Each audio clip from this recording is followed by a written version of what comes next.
Thank you. Welcome to the November Landmarks Board meeting. The meeting is called to order at 6:02 p.m. This is the November 1st, 2023 Landmarks Board meeting, and Marcy will begin by reviewing the virtual meeting decorum for this evening.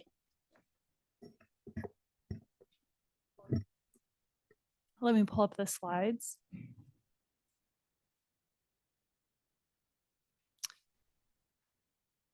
All right. There we go. The city has engaged with community members to co-create a vision for productive, meaningful, and inclusive civic conversations. This vision supports physical and emotional safety for community members, staff, and board and commission members, as well as democracy for people of all ages, identities, lived experiences, and political perspectives. More about this vision and the project's community engagement process can be found online through this link. The following are examples of rules of decorum found in the Boulder Revised Code and other guidelines that support this vision. These will be upheld during this meeting. All remarks and testimonies shall be limited to matters related to city business. No participant shall make threats or use other forms of intimidation against any person. Obscenity, racial epithets, and other speech and behavior that disrupts or otherwise impedes the ability to conduct the meeting are prohibited. And participants may raise their hand to speak during open comment and public comment period during the hearings. Individuals who are joining online must display their whole name before being allowed to speak.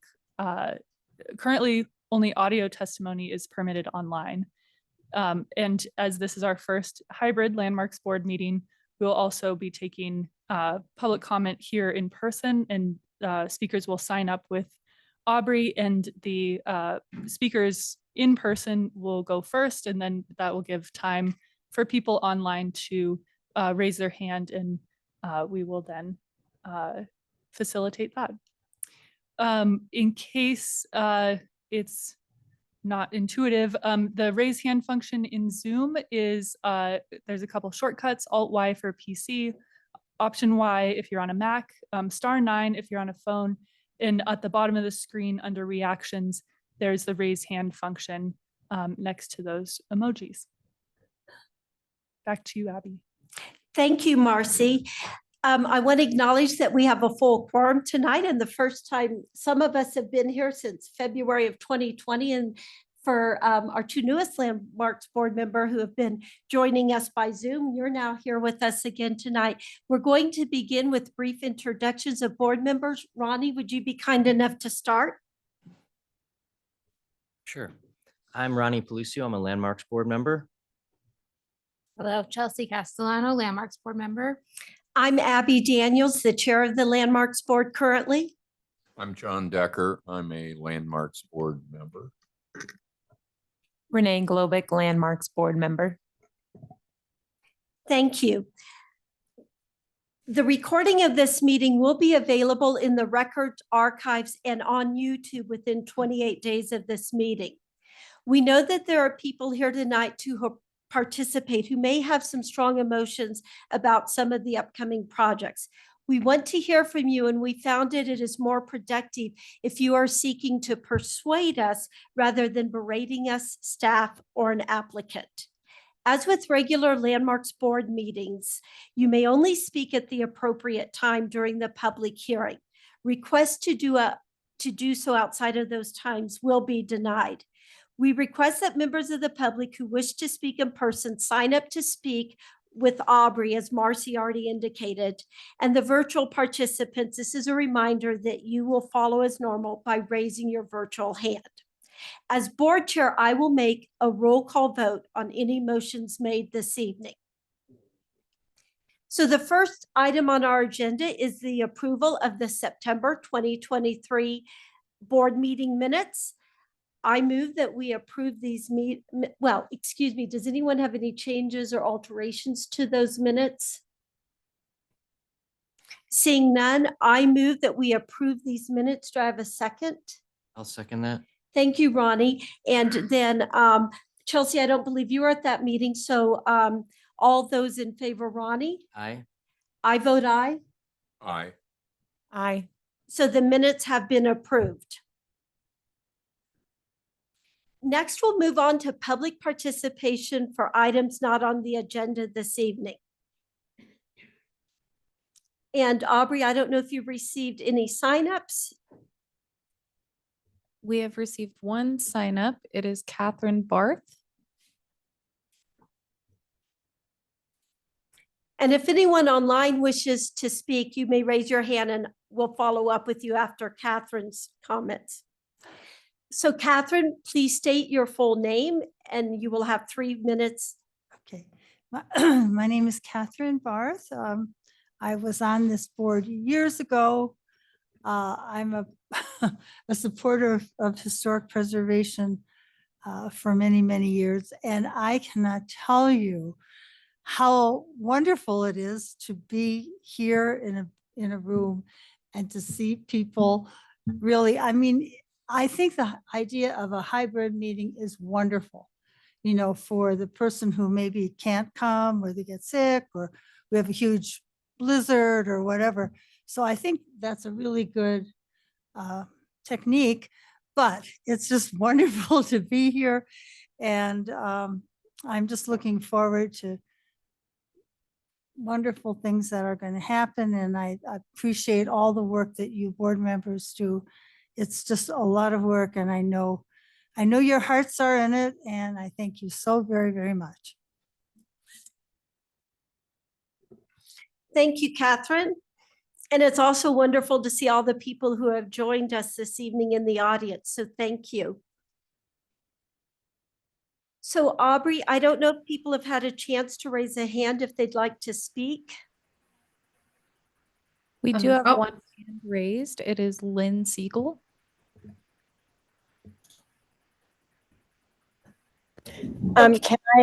Can I come live and can I put my bike in the building because there's a lot of homeless people out there and my friend's bike was stolen at a council meeting last time. Can I, for starters? Because I had to rush from the Vietnam thing to the Trident Cafe where I'm testifying from, but I didn't know it was live also. And I'll waste time, 10 minutes riding my bike home, and I need to speak at both of the hearings. So yes or no?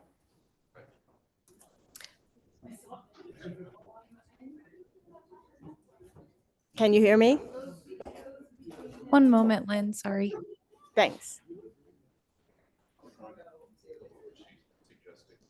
Sorry, I understood that she is about 5 minutes away.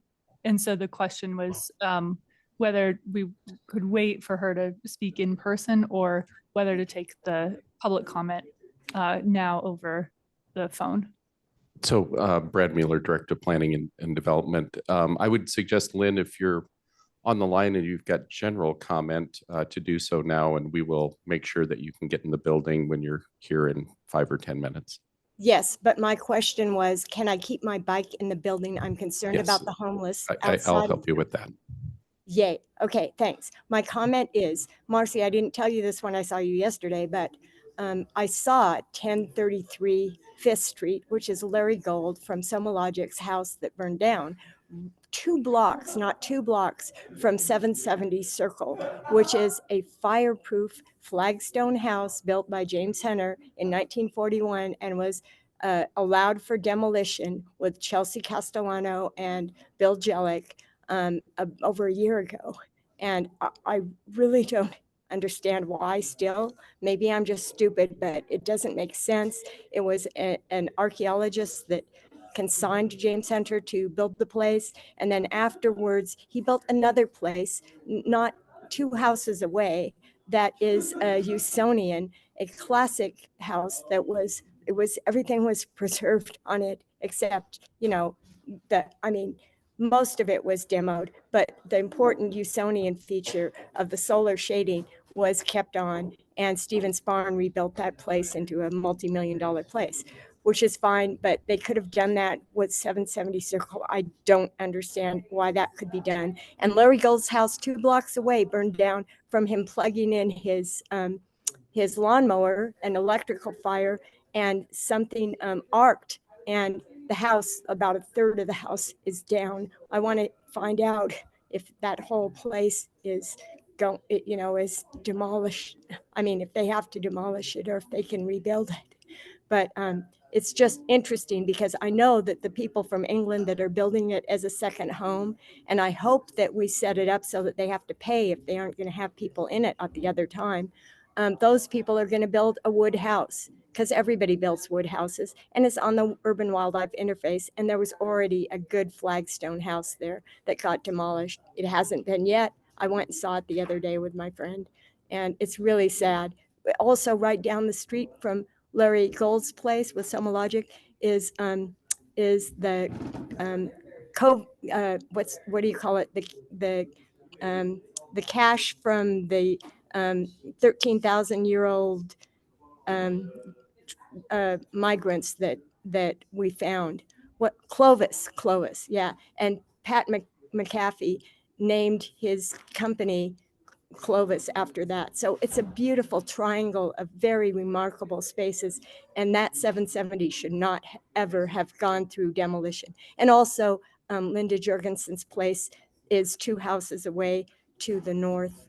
And it's amazing. It has this spaceship-like thing coming off of it. And that's landmarked, I'm sure. But how did this ever happen? I just don't understand. I'm not trying to be mean. I don't understand. So is my 3 minutes up? You have 2 seconds. Oh, yay. That was pretty close. Thank you so much for all you do. Love you all. Bye. Thank you, Lynn, and we hope to see you in person shortly. Thank you. 5 minutes. Bye. Aubrey, are there any other members of the public remotely who would like to speak this evening? Nope, not online or in person. So we will go ahead and close public participation for this meeting. And then I will turn it back to Marcy for discussion of any landmark alteration and demolition applications issued or pending. Great. Well, we technically just have one stay of demolition right now, and that's 1741 Walnut. Since that's our first public hearing, I would just save our comments for that. And so I would like to give the board a short update about the Civic Area Historic District, knowing that, well, we won't take too much time with this, but let me switch over to a different set of slides.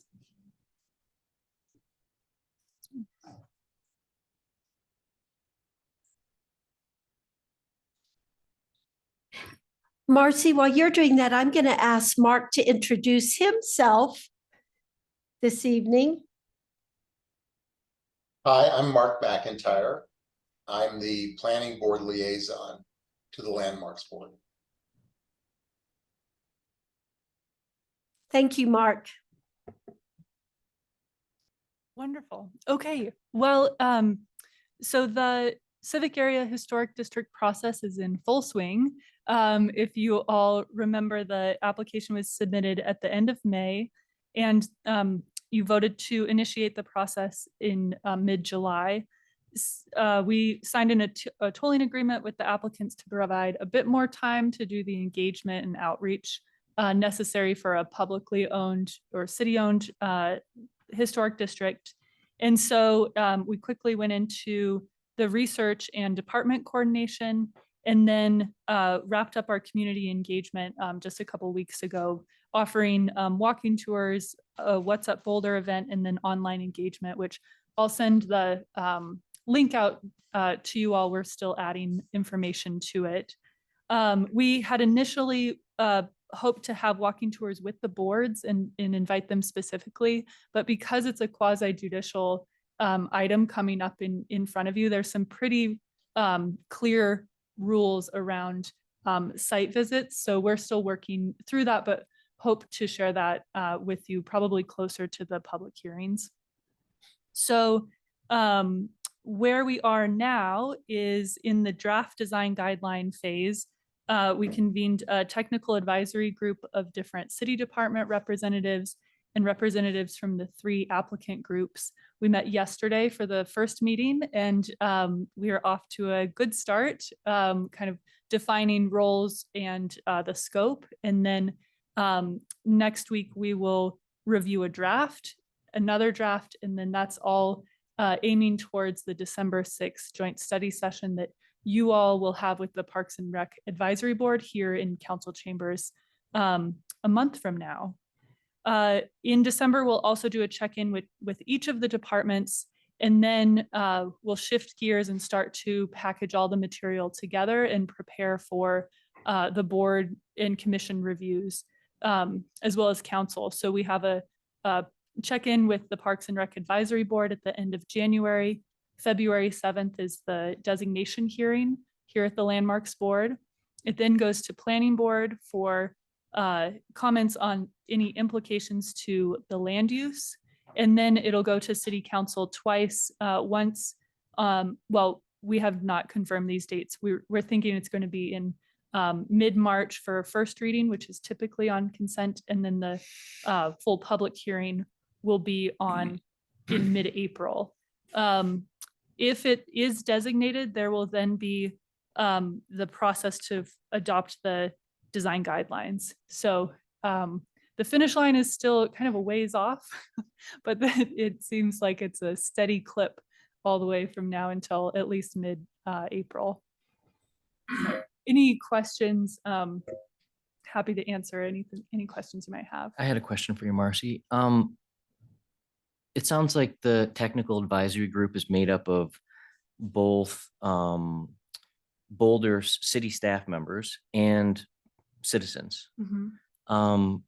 Is that information as to who those participants are available? And I'm just curious, is there representation from Historic Boulder on that group? Yeah, I think that we'll have the participants kind of an acknowledgement at the joint study session, but there are the three applicant groups: Historic Boulder, Friends of the Tea House, Friends of the Bandshell, and they each have a member. So Leonard Siegel, Fran Sheets, and Catherine Barth are on the tag. The door was locked, Great, thank you. You're welcome. but my bike's down there, so if you unlock it, I need to bring the bike up.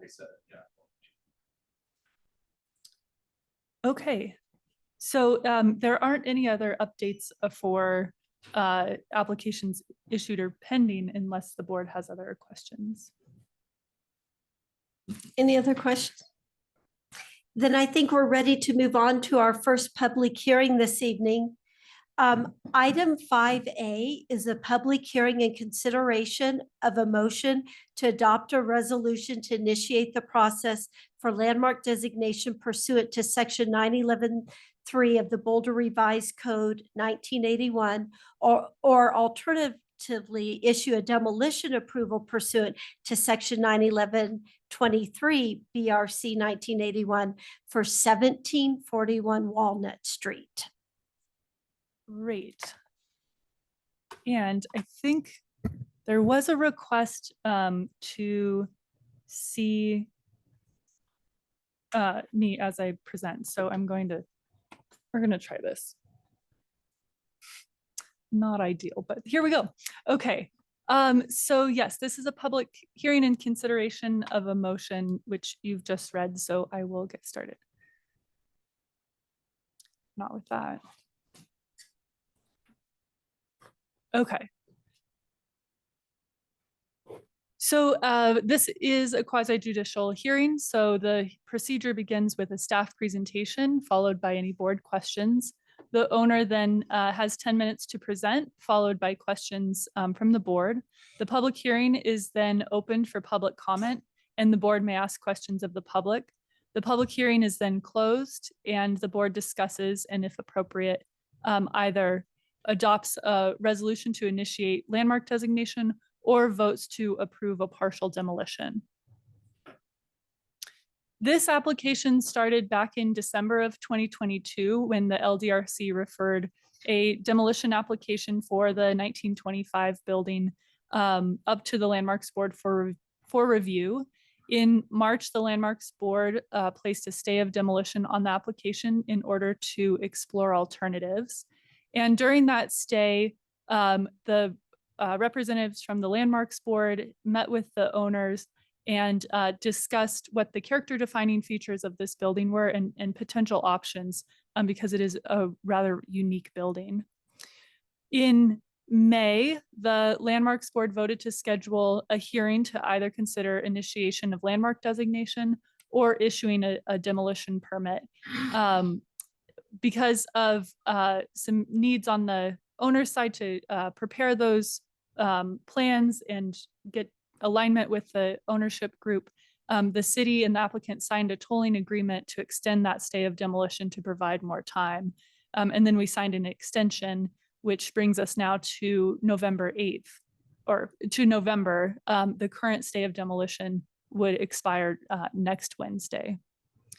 In October, prior to this meeting, we received revised materials that changed the scope of demolition from full demolition to a partial demolition, which is what the kind of discussion was during the stay of demolition as an appropriate alternative to full demolition. That brings us to today, November 1st, the hearing to either initiate landmark designation or issue the partial demolition approval. So you all have a couple options in front of you tonight. You can choose to not initiate landmark designation. The stay of demolition will continue until November 8th. And then at that point, the staff would approve the demo application as the board would not have taken action during the stay. The second option is for the board to initiate designation of the property as an individual landmark, and there's a resolution drafted if the board chooses that option. And then the third option for the board is to approve the partial demolition application. That approval would be valid for 180 days and can't be extended. If the scope of demolition changes, and then a new application would be required. The criteria for your review is found in section 911.3 of the Boulder Revised Code. And this is the criteria for initiation of landmark designation, which asks whether there's probable cause to believe the building may be eligible. Are there currently resources? Is there community or neighborhood support? Is the building in need of protection provided through designation? Is it in balance with the plans and policies of the Boulder Valley Comprehensive Plan? And would it generally be in the public interest? A refresher for this property, it's located on the north side of Walnut between 17th and 18th in the Whittier neighborhood and just across the street from the Chamberlain Historic District. This is the rear of the building. This is actually the west elevation and the north elevation. The unique thing about this building is that the front of the building actually faces the alleyway, as it was built as the annex for the Boulder Prep School before it was demolished. The side that faces the street, the south elevation, is very minimal in terms of its ornamentation, and really the main architectural features are on that north elevation facing Pearl Alley. A little bit about the history in terms of the state preparatory school. You can see a couple of these images here on the slide. And then we have one historic photo really of the building, and that is the view from 1957. Okay. So here's the revised proposal for demolition, revising it from full demolition to partial demolition. What's proposed is that the alley facade on the north is proposed, and then 6 feet of the east and west elevations are preserved. And then the idea would be that this would then be incorporated into the redevelopment of the property. And so going through the criteria, I think I will just might go through these kind of lightly. The building is eligible or potentially eligible for designation. It's associated with Boulder's high school system, as well as the long-term location of the Knights of Columbus. It was constructed in 1922 and has architectural significance, again, mostly on that alley side. The notable details, the corbelled cornice, pilasters, and the parapet alongside a flat roof. And it's an uncommon and unique feature as a historic alley building downtown. And it's not located in an identified potential historic district. This is more in the case if the board is going towards initiation, but initiation over the owner's objection does require a fair amount of staff resources, including outreach and analysis. There's been limited demonstrated community support for the preservation of the building. And this is the main shift in the initial proposal to now, which is it was initially proposed for full demolition. Now the building is proposed to be preserved. So continuing on, staff considers that preserving the north facade and a 6-foot portion of the east and west walls would retain the historically significant portion of the building and result in its incorporation into the redevelopment of the property. So with that, staff recommends that the Landmarks Board approve the partial demolition request for the building at 1741 Walnut, finding that although the building has historic and architectural significance, the proposed scope of work would not be detrimental to the historic character of the building, as the character defining features of the alley facade and portions of the east and west elevations will be preserved. And I just want to emphasize that this is not an approach that we would recommend across the board for historic buildings. I think what's incredibly unique about this one is its generally utilitarian character, except for that decorative parapet and detailing that face the alleyway. So I think that this process really highlighted the strength of the demolition review, which is that it gave us time to really consider creative alternatives to demolition, and that a significant building can be incorporated into the redevelopment, and that alley feature can be retained into the future while still providing for significant redevelopment on the property. So with that, I'm happy to answer questions. That wraps up my staff presentation. After questions from the board, we'll go to the applicant presentation, followed by public participation at 3 minutes each. The applicant will then have a chance to respond to anything that was said, and then we'll go to board deliberation. Marcy, before you entertain any questions from the board, can we quickly do our ex parte? I'm so sorry. No, that's fine. That we'll do it now. Ronnie, I have none. Chelsea. None, thanks. I have none, but I was fortunate to do a site visit as one of the Landmarks board members for this property. John? I have none, but I was also a member of the site visit team. And Renee? I have none. Thank you.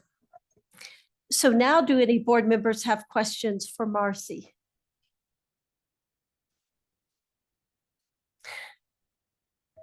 Oh, sorry. No. Can you remind me, is this in a historic district? No, this is a non-designated demolition review. And I think this is a wonderful outcome. But I just had some questions about future development.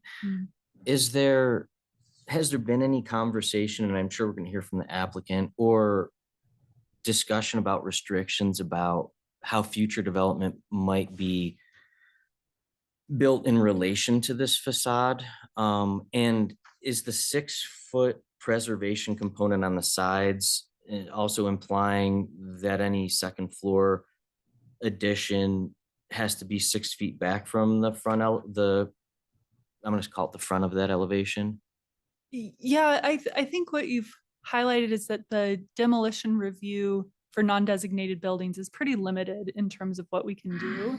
The board can either, designate the whole thing as a whole, or approve this partial demo as proposed. The owners, I think, don't have plans yet figured out of what that redevelopment would look like. They would have the option of keeping more of the building if they chose. If they wanted to keep any less of the building, it would be a new demolition application. But there wouldn't be additional requirements. Well, they couldn't demolish any more of the building than what's shown on the plans. And I failed to mention that one of the conditions of approval is to provide measured elevation, so we know exactly where that portion of the building would be. Did that answer your question? Yeah, thank you. Renee?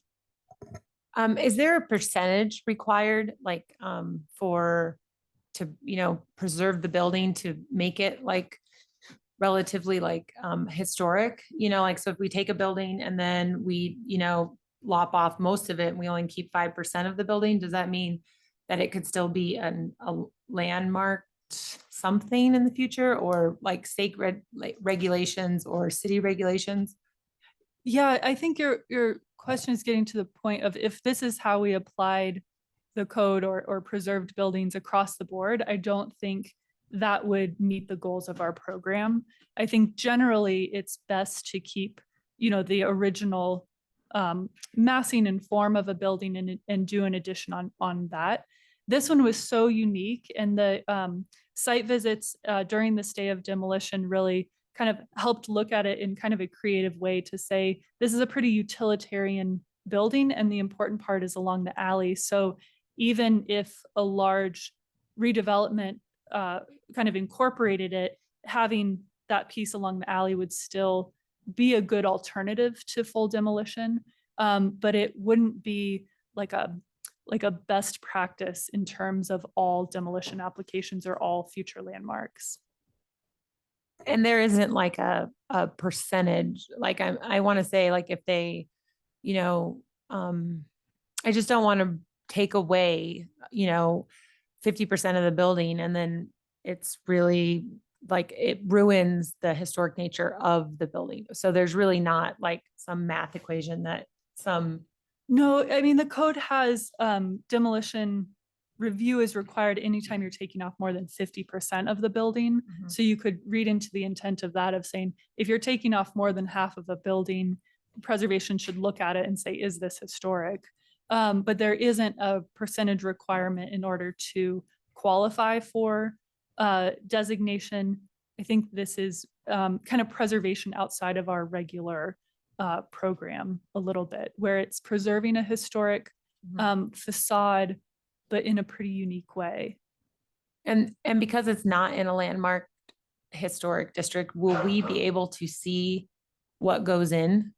Like, we won't? No, that would be through the development review and building permit review. Okay, so like during this application, we can't really talk about that part, right? Yeah, that's the limitations of this non-designated demolition review. Any other questions for staff? I don't see any at this point. So now we invite the applicant to come up for the presentation. And you'll have a total of 10 minutes. If you're the only one speaking, you're allowed the whole 10 times. Otherwise, you will share it. And because this is quasi judicial, I will need to swear you in. Oh. Then we'll invite you back after public comment for an additional 3 minutes. So if you'd be kind enough to raise your right hand, swear you'll tell the board the whole truth, state your full name, and then your 10 minutes will begin. I'll tell the board the whole truth. My name is Jordana Schutz. Is there something else? That's pretty good. It's been a while in person, but that. Thanks. So the applicant is actually Jay Groden. I don't know if he was able to join. I don't know if there's a way to check, but he's having a reaction to his COVID booster. So I'm here to talk instead, but I've also been working with Marcy and with you guys in the process. So I don't have a ton to add. I'm not going to take 10 minutes. Just I guess a little more of the background is that when the applicants first filed for the full demolition, it was because they had received an independent analysis from Tatanka Associates that said that building did not meet the historic criteria. Then we met with the Landmarks Board and heard that staff and the majority of the board felt that the front facade, which is on the alley side, in fact, did meet or could potentially meet, or I don't know the technical terms, the criteria, but nevertheless was an important historic feature for the city. So we've appreciated working with you guys. We've appreciated working with Marcy, and we feel that the solution we've come to is something that will allow the ownership group to pursue the goal of increasing accessible living density downtown and also be able to preserve the historic facade. And then a couple things I just wanted to add, I don't know if they go into this motion or not, was that the 6 feet on the side, we had proposed to preserve with the option to reconstruct in case undermining requires that.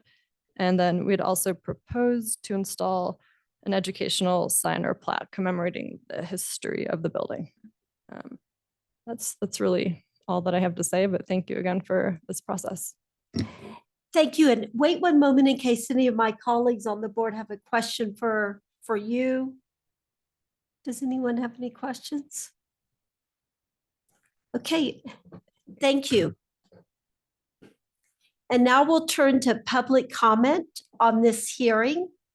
So again, Aubrey, I don't know if anyone here with us tonight in person has signed up. And now would be the time for anyone joining us remotely to raise your hand to speak to this item. We do not currently have any in-person signups for this case, and I'm not seeing any raised hands online. I see one raised hand in here.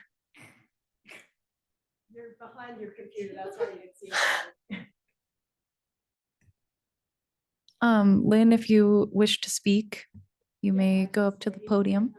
Yeah. And Lynn, I will need to swear you in for this. since Gotcha. it's- The best of my knowledge of truth. The truth is very amiable, switchable. The Thank best you. of my knowledge. And then state your full name just for the record Lynn and you'll Siegel. begin. Yeah. So I went to the field trip of the thing, so I remember most of it, and yes, definitely it needs to be designated. And one of the main reasons it needs to be designated is we have a whole alleyways project with the city. Brad knows about it probably, that we're trying to revitalize the alleys. And this is like the perfect thing, like Marcy was saying, the perfect case. I mean, they did it right back then, right? They had it in the alley.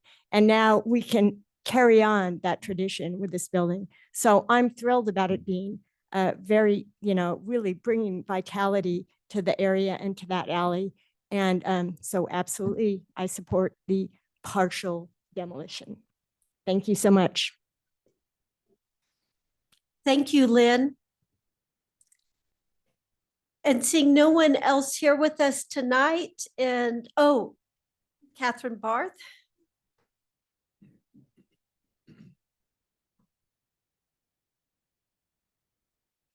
And Catherine, I will need to swear you in. Barth, and I'll tell you the truth. It's just lovely because this was a complicated. This was not an easy thing, and I think if there had been less patience on the part of the owners, and maybe the staff. I mean, you're just feeling really, I feel really good when something like this comes together, and we don't know exactly what the final product will be, but we know that everybody has goodwill for this project, and it's going to be great. Whatever ends up in that alley will be vibrant, and it'll inspire newer construction around it. And so I think it's been a really successful project, and I know Marcy's been very involved with it. So thank you all very much. Thank you, Catherine. And Aubrey, unless you see a raised hand in the last few seconds, we'll go ahead and close public participation for this hearing. And then I don't know if you wish to come and say anything else. Okay, thank you. So now we will turn this back to board deliberation. And I don't know if there's anyone who would like to start the conversation. I will. I'll jump in first tonight. I was a member of the team that went to explore alternatives with the client or the owners of the building. And this was kind of a interesting process. I was at the point first presented with this. By the way, I do agree with the staff recommendation. I think this is definitely the correct way for this to go. I was hard pressed to find value in the building beyond that elevation. And in fact, it was also difficult for me because what was occupying the site was a significant underutilization of the site. And in view of the goal of achieving more housing and more redevelopment in that part of the city, this solution emerged during this process in discussions with the group. And it's interesting what it demonstrates. It demonstrates that there are other ways beyond our specifics of our program to look at preservation and, I guess, celebration of history. And I think that I'm very happy with how this came out, that there are situations where there's very little historic significance throughout the building that adheres to, say, a 50% rule, but there are components that can be integrated into the new fabric in a way that speak to the history that they came from. So I'm very happy with this outcome. Thank you, John.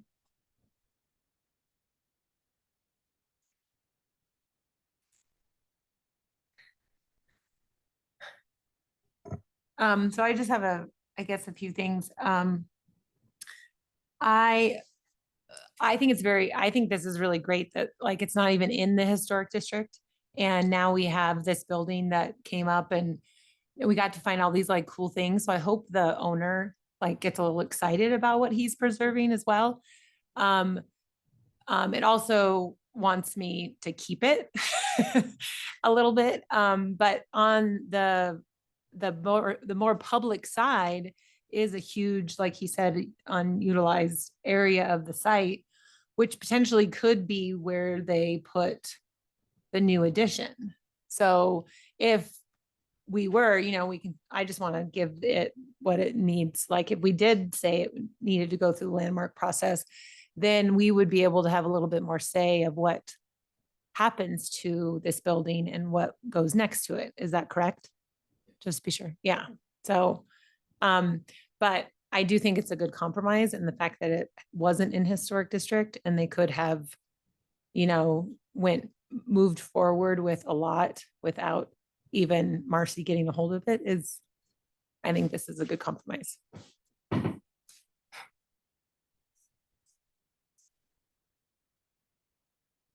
Ronnie, you look like you're ready, but if You guys are not, let me looking at me. know. No, I was just drinking. Yeah, I'm in agreement. I think that this is a success. But it's hard not to think about what future problem might happen if an addition or a modification to this facade were done distastefully.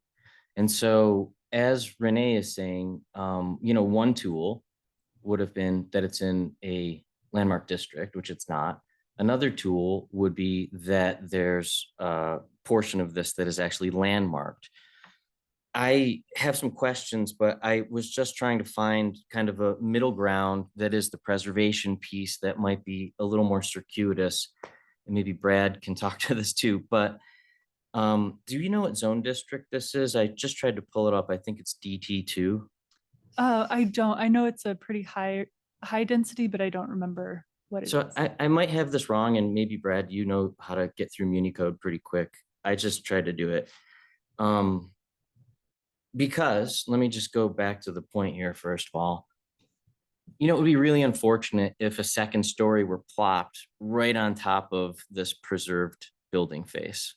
It could be an option if it was allowed in the zone district. I think, it might defeat some of the purpose that's the preservation part of what we're doing here in this, I think, compromise that's arisen through the stay.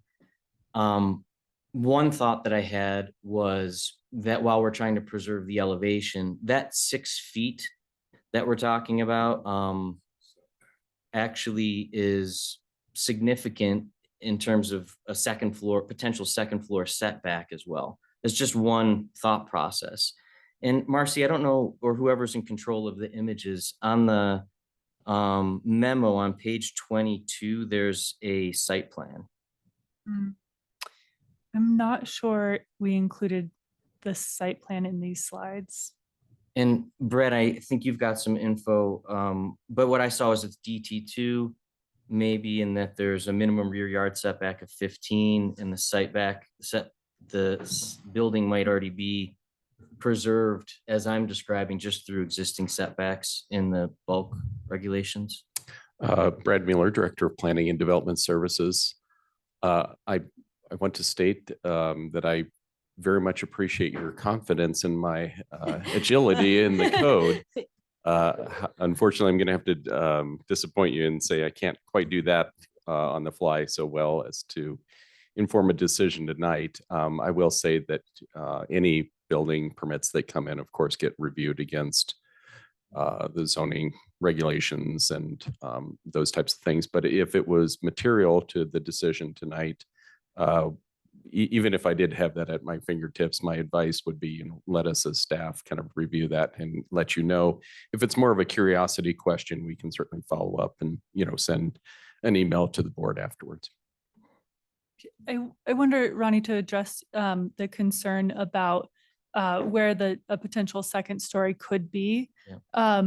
The plan, your options tonight would be to approve a partial demolition based on a specific plan set. Yeah. Typically, partial demolitions have measured elevations, a site plan that clearly shows what portions are to be retained and whatnot, and which ones are to be removed. And if the scope of that demolition changes, a new application is required. So I think the avenue to address your concern would be to have the condition to say, as we have already, that measured plans and drawings are required, site plan as well as elevation showing the preservation of the north wall, the preservation or reconstruction of the 6-foot sidewalls, and then probably preservation or reconstruction of that 6 feet of roof. Yeah. And then if that scope of demolition were proposed to change and that portion of the roof be removed, that would require a new demolition application. And so I think the nuance that you're saying is we include an aspect of the roof that projects the elevation back the full 6 feet. So it's actually not just facade. Right. Yeah. And I would just include preservation or reconstruction, Yes. considering the technical ability to preserve that portion. Okay. I like that. I think that's a pretty good tool to address this as well. And like I said, although I haven't spent a ton of time, I spent a minute, I think that the existing zone district might already do some of this. So I think that maybe there's some benefit, and I'm sure the applicant and future developer will look at that in great detail. And then one other thing I just wanted to point out is that on that site plan, which is on page 22 of the packet, if other people have it up, it looks like the neighboring buildings are set back different distances from this elevation. And so I guess the 6-foot dimension, and it's not really dimensioned well in the drawing, so I don't know what this actually is, but I can just see that they're offset. And I just wonder if the intent is to, like, how far back, why did we choose 6 feet? And what is it meant to do? Is it meant to relate to existing context with neighboring buildings or that pilast? I don't know what it was, but I thought maybe I'd ask. Yeah, so in this downtown context, typically the buildings are built, right next to each other with normally a uniform setback. The existing buildings today, like you said, have varied setbacks, but those buildings could be demolished. I think the one to the west actually has an active demolition approval for it, and the one on the other side, I think, is less than 50 years old. So we don't know. It's like kind of out of our control what happens on the adjacent properties. The 6 feet was important to include because otherwise it's just a facade that's kind of stuck on a new building. And so having something articulate the massing and the depth was important. The 6 feet goes back to this window opening that's shown here on the west elevation, which seemed like a natural kind of cut point there. Otherwise, you'd have to go all the way back to beyond the window. 6 feet felt like enough to kind of convey the original or some of the massing, knowing that that actually could get covered if it met, you know, the setbacks bulk for this district. Just, I'm sorry, I'm like belaboring the point, but I think another tool to like analyze the 6-foot dimension could be to look at the zone district setback requirements. I believe that this elevation actually doesn't comply. And then to see whether or not the 6 feet gets us back to the point in which a 2nd story allowed construction and or neighboring construction would align. And I feel as though that might be a little bit more tuned to something that we don't know that's going to happen, but that will meet our preservation goals and be meaningful for whoever takes on this project and neighboring projects without our future purview should we proceed without designation. I don't know how my colleagues feel about that or how staff feels, but in an ideal world, there'd be a minute for us to know that and evaluate it. And that's just my thought. Can you explain to some of us who aren't architects what you Sure. are talking about? Sure, I wish we could pull up slide 22 in the memo somehow. Because I feel I'm like looking at it, What are you or looking at? But I feel like um, if, is that a possibility? Aubrey, I'm looking at you just because you've got more monitors over there than anybody. Let me, it's let me okay.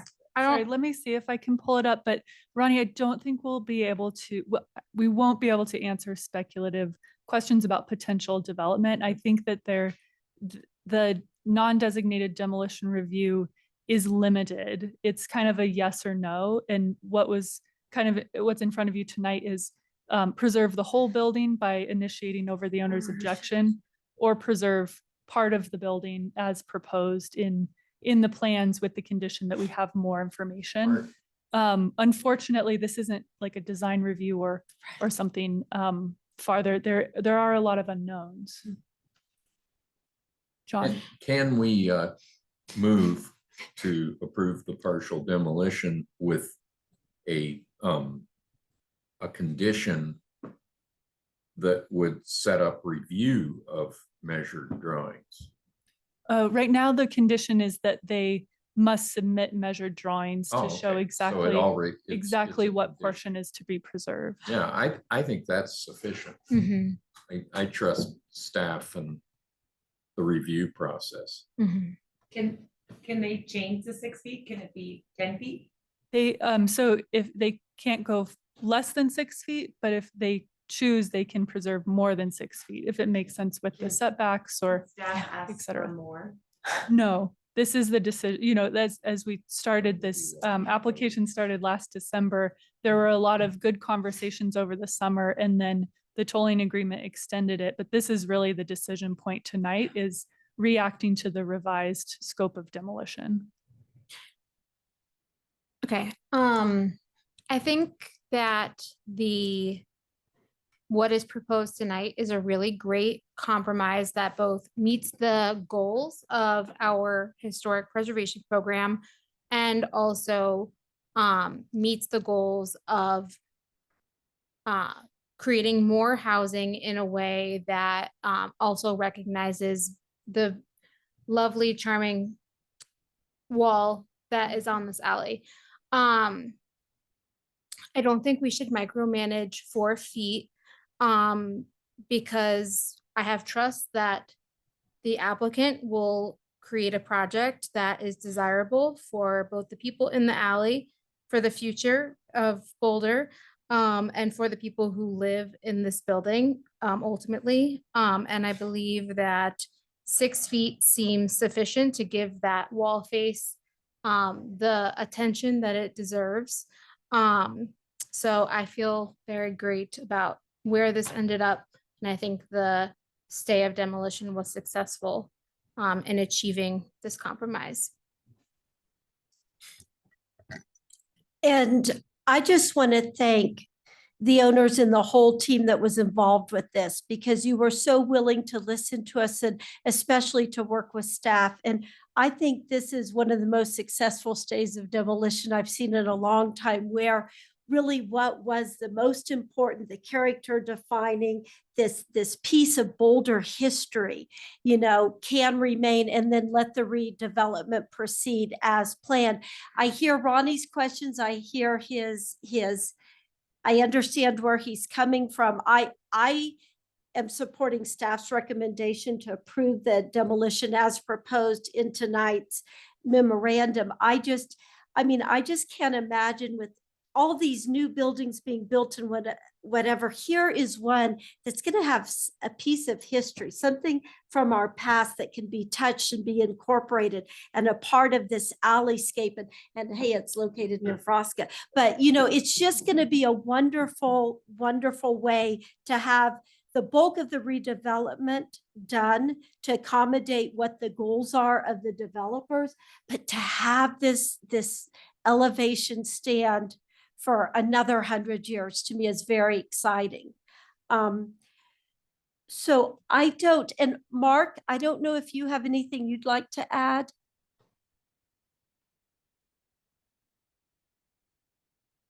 Ronnie. Oh, I believe Mark just got back on. Oh, I'm Mark. sorry, go I just had to step away for 1 second. No, I am in general in support of the partial demolition and the kind of balanced proposal that staff has put together with the applicant. So I'm in complete support of that. Thank you, Ronnie. Yeah, I am also in agreement with staff, but I believe that added language about preserving the roof for that 6-foot dimension would be very meaningful, because it is a piece of the control mechanism that'll make an unknown future development have a potentially meaningful regulation that would prevent, I think, taking steps backward that are our goals to preservation for the elevation. It would limit the ability to build a second story right next to that 1-story elevation. It could be a wonderful terrace up there behind the parapet. Yeah, that's what it is. It could be dynamite. So, Marcy, did you have motion language, and how would what Ronnie's suggesting, it would just be adding that? Let me read this again.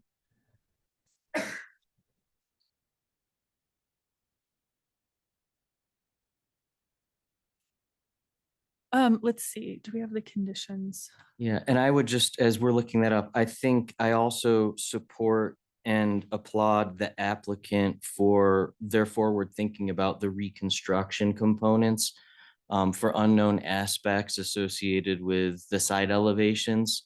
And I also support the comment or request for an educational sign.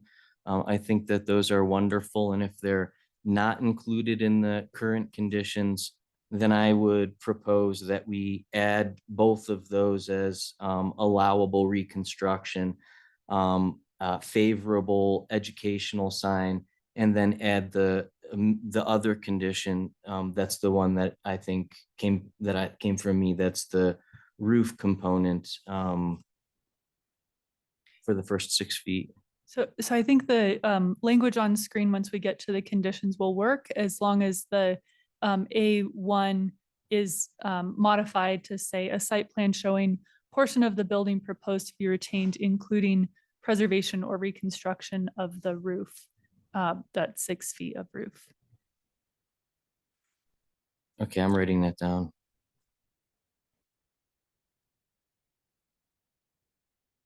And then would you perhaps like to make a motion? I think I can make this motion. And for everybody listening, thank you for being patient through that. I know there's a lot of technical pieces to what I was trying to get at there.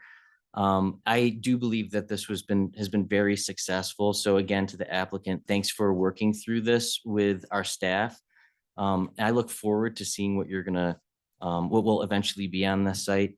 That being said, I move that the Landmarks Board approve the application for partial demolition as shown on partial demolition proposal dated November 2023, attachment C, finding that while the building at 1741 Walnut Street is potentially eligible for landmark designation, the proposed scope of work would not be detrimental to the historic character of the building, as the character defining features of the alley facade and portions of the east and west elevations and roof will be preserved.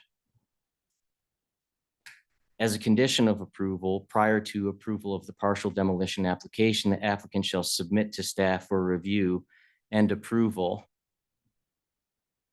You're gonna love this, Lucas. I'm gonna read them all.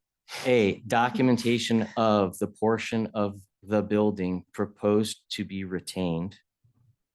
1, a site plan showing portion of the building proposed to be retained, including preservation of 6 feet of depth of roof. Measured elevations drawings of the northeast and west elevation showing portions of the building to be retained. B, archival documentation of the building as it exists today to be housed in the Carnegie Library for local history. 1, a site plan showing the location of all existing improvements on the subject property. 2, measured elevation drawings of all exterior elevations of the building depicting existing conditions fully annotated with architectural details and materials indicated on the plans. And 3, high resolution and professional quality digital color images of all exterior elevations. 4, a signed released form to gift the archival documentation of the building to the Carnegie Library for local history.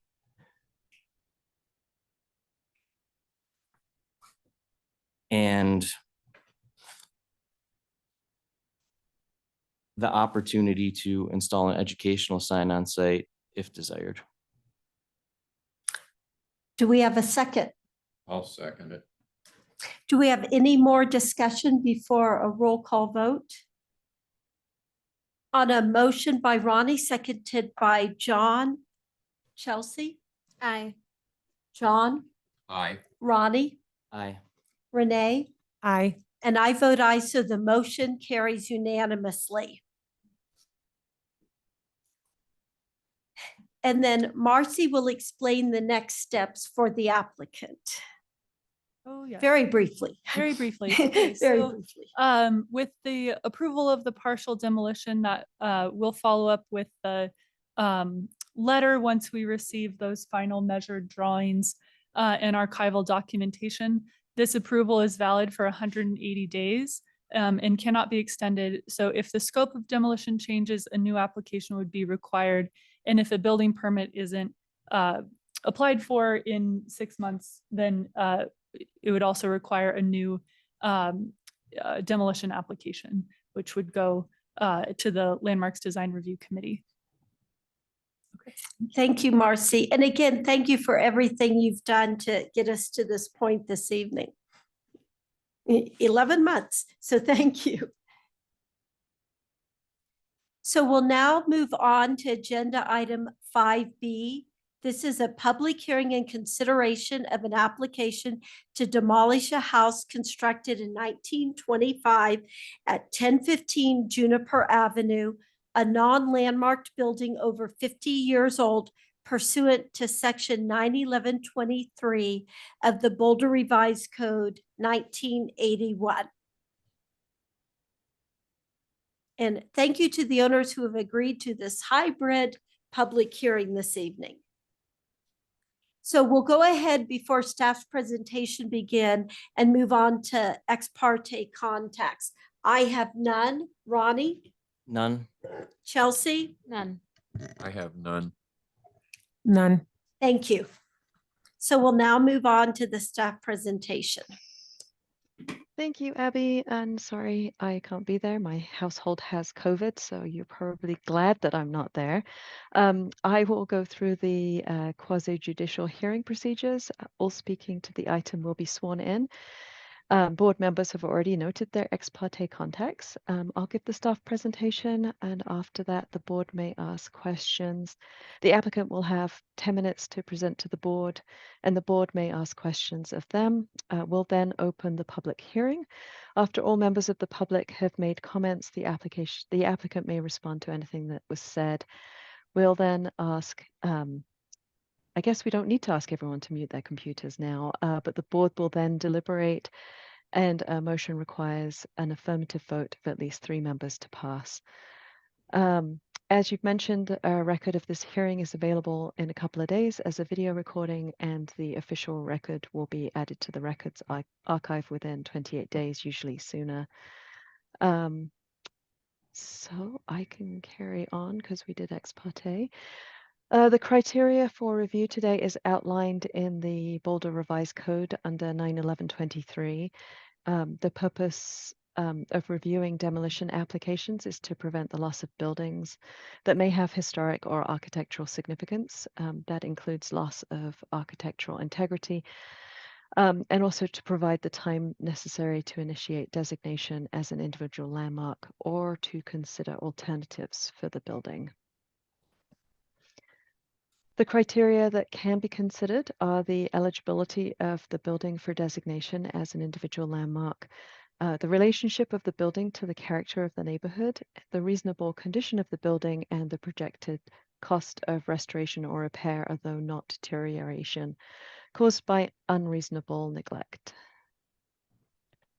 So the options for the board today are to approve the demolition if the board finds the building does not have historic significance, or place a stay of demolition for 180 days to consider alternatives to demolition.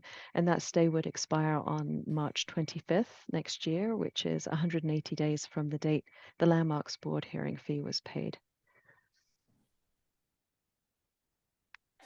So the applicant submitted the demolition application and we accepted it on September 19th. And then this was reviewed by the LDRC on September 20th and was referred to the Landmarks Board. This wasn't in the memo because after the memo was published, we actually received some comments from the members of the public regarding the application. And although the comments have all been forwarded to the Landmarks Board, they might not have had time to read them, as some of them were submitted less than 24 hours in advance, but they will all be included in the public record. Okay, so 1015 Juniper Avenue is located just west of Broadway. Can you pull my pointer? The front of the building faces south onto Juniper right here.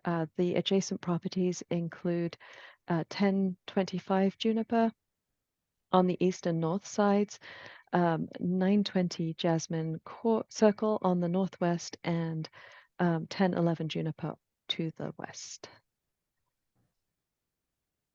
This is a one-story house. It was constructed in 1925. It's an example of the bungalow form incorporating the craftsman style.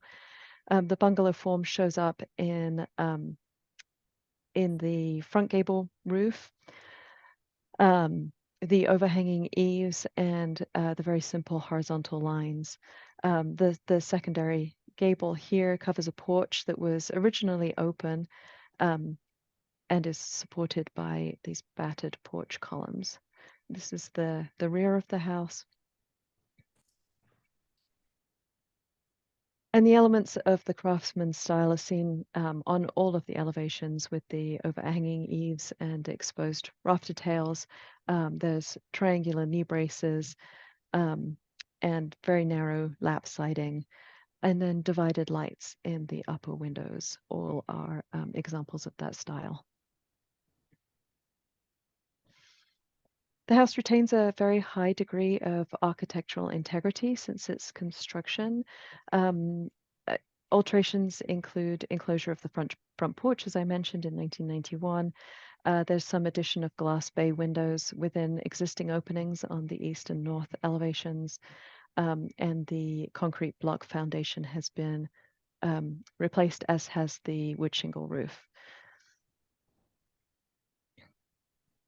So a little bit about the property history. In 1915, the property was part of Tract 370, which was purchased and split many times. Jacob Simon and wife Ava owned the land from 1921 and likely built the house. They sold it to Lynn and Frida McIntosh in 1941, and at that point, the tract had been split into this parcel outlined here. Lynn died in 1952, but the McIntosh family owned the house for 37 years, and Frida lived there until 1960. The property was most recently subdivided in 1989 to split off 1025 Juniper, which is this portion that's outlined here.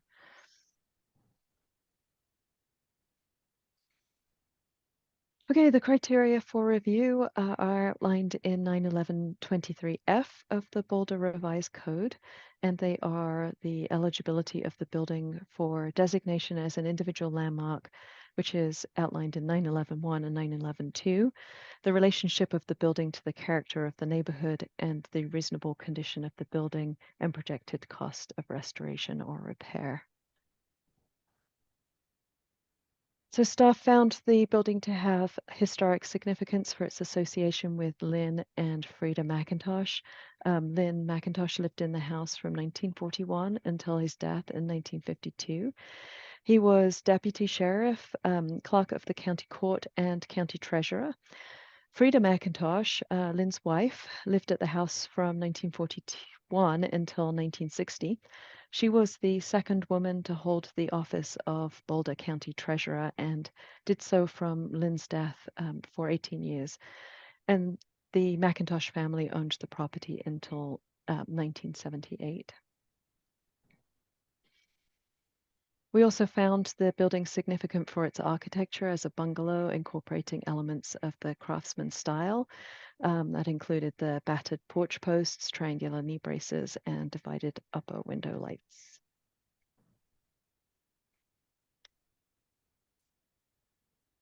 And for environmental significance, the building is still gives an example of the area's original open agricultural character from the late 19th century through the late 1950s when this area was annexed into Boulder and around, I think, 1959. And that sense of openness remains in this neighborhood, even though that a lot of the earlier structures have been altered to the point where they're not historic. This one does give that feeling still.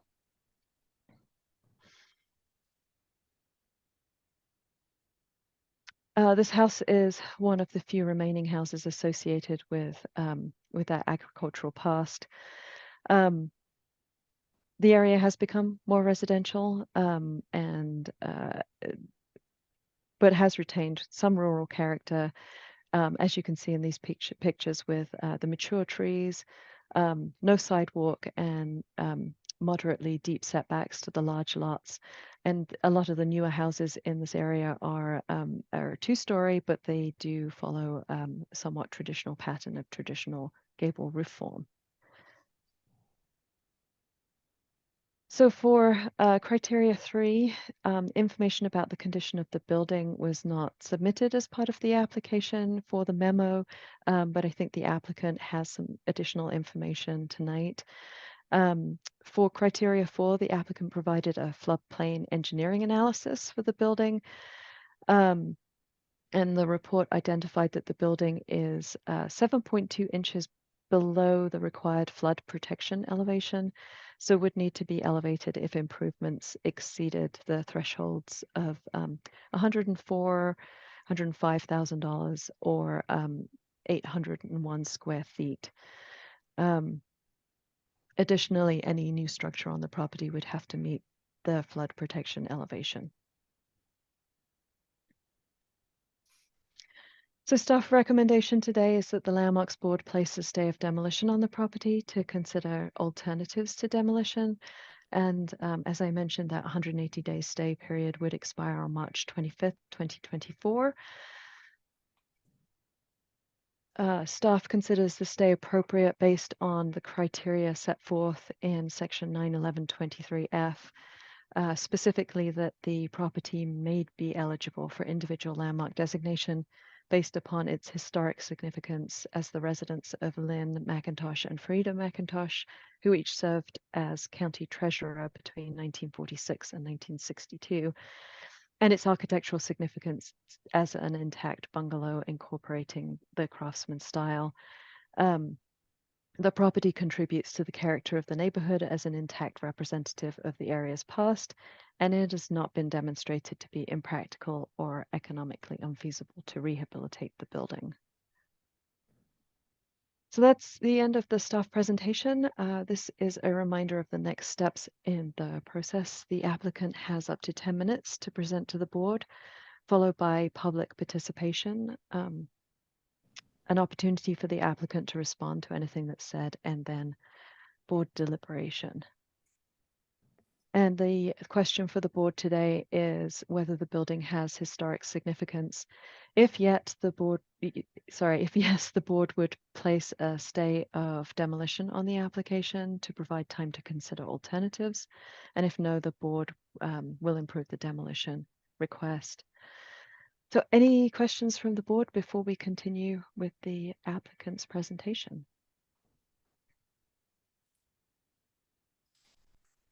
Claire, I'm not seeing any questions at this point for you. Thank you for your excellent presentation. Right, so now we're doing this new virtual and in-person thing, and I would like to touch base with Marcy and find out, Marcy, are you going to be able to have the clicker so the applicant can move through the slides, or do I need to do that on their behalf? Yeah, I think for tonight, it will be a verbal ask for you to advance the slides because yeah, it wasn't working when I tried it earlier. Okay. So now I'd like to invite the applicant up for your 10-minute presentation. I don't know if you're the only speaker because you have a total of 10 minutes, whether you have multiple speakers. I will have to ask you to raise your right hand, swear to tell the board the full truth, and then your 10 minutes will begin. Great. I will be the only speaker. My name is Zachary Nasser, and I swear to tell the truth. Thank you. You'll just have to say next slide. Okay. Yes, again, my name is Zachary Nasser with Nasser Development. We're a design firm, design build firm representing the owner of this property. Next slide. I'll cruise through these first couple slides fairly quickly because I think we went over them, but the project location, it's in the Juniper neighborhood, approximately 1.5 miles north of Pearl and just west of Broadway. Next slide. As you know, the home was built in 1925, sits on approximately 0.35 acres. The home that we are discussing this evening is about 1,600 square feet with a 500 square foot finished basement. There's also about 5 outbuildings on the property. Those buildings, we have struggled to find permit records on them. Some appear to be in compliant with floodplain regulations. In 2023, July of this year, the Lilly family purchased this home with intent to make it their permanent residence. Next slide. The neighborhood context, the Juniper neighborhood is a non-designated historic district. It's a rural neighborhood feel with no sidewalks. No major pedestrian throughways or bike lanes. The majority of the homes in this neighborhood are new construction or substantially remodeled. Next slide. Throughout the neighborhood, there's varying types of architectural form. As you can see from the map, there's very few historically designated landmarks within this area. The neighborhood consists of mostly larger homes and lots ranging from 0.2 acres to 0.5 acres, some a bit larger. That's the average. And not one type of building form kind of defines this area as opposed to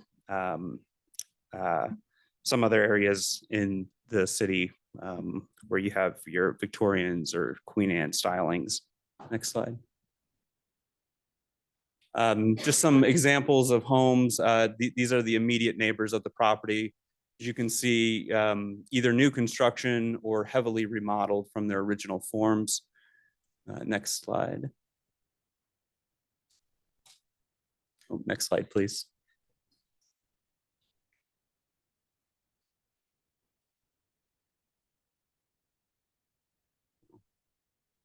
Oh, just more examples. This is going west up Juniper. Next slide. Again, newer forms, kind of in that farmhouse or transitional styling. Next slide. The existing structure does have the gable. Oh, you can go to the next slide. You know, it's a basic construction, double gable home. It is consistent of that time period, but it is in our opinion that it doesn't possess specifically architecturally significant elements that meet the criteria of a historic landmark. It's not consistent with architectural interest or the quality of other craftsman style landmarks that have been previously designated through the city. It is built by an unknown architect or designed by an unknown architect, and the builders also unknown that don't carry any substantial historical, notoriety. And then finally, the basis of our presentation is really on this engineering report that we had prepared on the property. Next slide. Next slide. The Boulder Revised Code obviously asks you to consider cost, condition, and relationship to the surrounding area. The biggest thing is the flood considerations, that this property is located in two floodplains, the one being the 100-year floodplain that encompasses just about all the property. And the second is the northern half sits in the high hazard risk conveyance area. It has also been noted that the foundation is in poor condition and would most likely need to be replaced. Next slide. The current physical condition via home inspection shows that there's substantial horizontal and vertical cracking. Vertical cracking is most notably associated with shifting and poor soil conditions. The horizontal cracking is most notably done through hydrostatic pressure, which makes sense being that this home is sitting within the floodplain and the floodway. Next slide. Again, just pictures of current conditions. The chimneys are deteriorating, most likely need to be rebuilt. The siding is in fairly poor condition. It's been repainted over a few times, but there's substantial chipping. And again, just overall deterioration and decay in the wood siding product. Next slide. The flood considerations is, again, the entire site sits within the zone AZ, which is inundated by the 100-year floodplain and the high hazard conveyance area. Next slide. Again, you can see the flood map that we saw before. The whole lot sits within that 100-year floodplain, and then that green ribbon is the high risk floodway. Next slide. So the engineering report confirms that the home currently does not comply with the City of Boulder floodplain.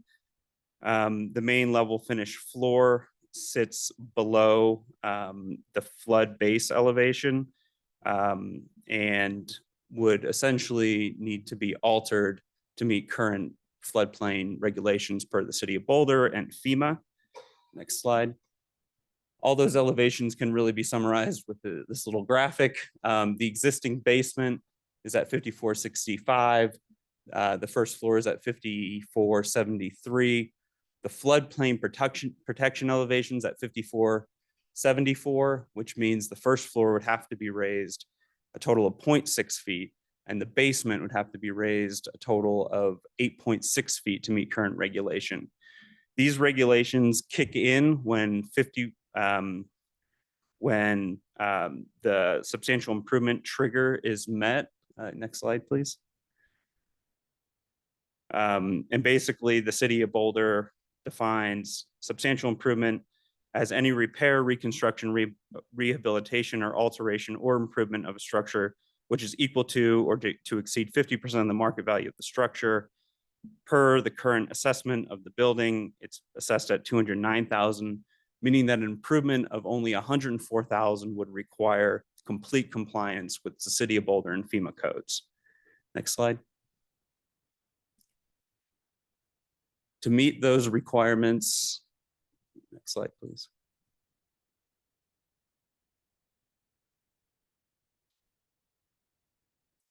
To meet those requirements, our civil and structural engineers have recommended that the existing foundation is in poor condition and would have to be completely replaced, not only by its structural integrity, but its relation to the floodplain. The house would need to be lifted, gutted, and moved to a different portion of the lot, while the old foundation would be excavated, removed, and repoured. The house would then need to be relocated on the new foundation at the correct elevation, and be basically completely reshored. Next slide, please. This is a picture of the non-conforming basement. So this shows the kind of the extent of the foundation that would have to be ripped out to meet floodplain regulations. Next slide. Our engineer, Donald Ash, who's worked extensively in the city of Boulder, wrote in his opinion that we feel like the condition of the building project cost of restoration or repair would be unreasonable given the floodplain development considerations on the site. This project is highly unlikely to be completed as a reasonable cost. Next slide. Us as the builder, we have 25 years of experience building in Boulder County. The $104,000 threshold to basically jump up to the new regulations would be almost immediately met just by some structural shoring that would have to be done. So meaning once we spend that money, the whole house is going to be raised. We estimate that doing that work is going to be in far excess of $1 million to move this house, rebuild the foundation, move it back, all the shoring and home moving. There's only a few contractors in this county that do that type of work. We also believe that there's a very real probability that the house doesn't even survive the move given its current condition. The key takeaway is even a minor renovation will trigger compliance with Boulder County floodplain regulation. Civil instruction engineer believe it's unreasonable, impractical, and economically infeasible. Next slide. We've done quite a bit of historic work in the county, including the Johnson's Corner gas station, which was also a move. We do, am I done? Well, the 10 minutes has elapsed, but if you can wrap up in a sentence or two. Yeah, the next slide was just showing we do have experience moving buildings. It is incredibly difficult. We are, very much in line with saving historic structures throughout the county. There's just a few of the ones we've worked on. It's just we feel like this particular project, given the floodplain considerations and given the overall character of the building, doesn't merit a landmark designation. Thank you. And will you please stay there one moment in case any board members have questions at this point for you? Yes. Ronnie, Renee? I do. Because you're going to be super knowledgeable at it. When you showed me the floodplain, the green and the blue, what was there in the green? What was the blue? Yeah, so the blue, yep, the blue, no, the 500-year floodplain extends way farther, kind of blown up even past that graphic. The blue is the 100-year floodplain, which the city of Boulder does not allow basements in the 100-year floodplain. Obviously, this home has one. The green is the conveyance zone, more commonly known as the floodway. There are structures in that floodway that I don't believe were permitted by the prior owner. So it's even a more high hazard zone than the 100-year floodplain. So then my question is the entire site in some portion of the floodway, floodplain? The entire site is located within the 500-year floodplain and the 100-year floodplain. About 50% of the site is located in the high-risk conveyance zone. What happened during the flood? That is a good question. I am not sure what happened to this particular property. All the information we have is that the foundation shows signs of hydrostatic pressure building up on the outside of it. I mean, it's amazing. If you guys remember Juniper? Oh, 2013, yeah, 2013, yes. We'll talk about it. Yeah, that's Juniper. Any other questions? And we will give you another opportunity to come back up for 3 minutes. Okay. Thank you so much for your comprehensive presentation. Thank you. Thank you. That was really informative. And Claire, great job on forwarding the slides there. So we will move on to public comment. If you are here in person tonight, please see Aubrey to sign up. It also gives her a record of who is speaking. And she will also check online. You will raise your hand online if you wish to speak.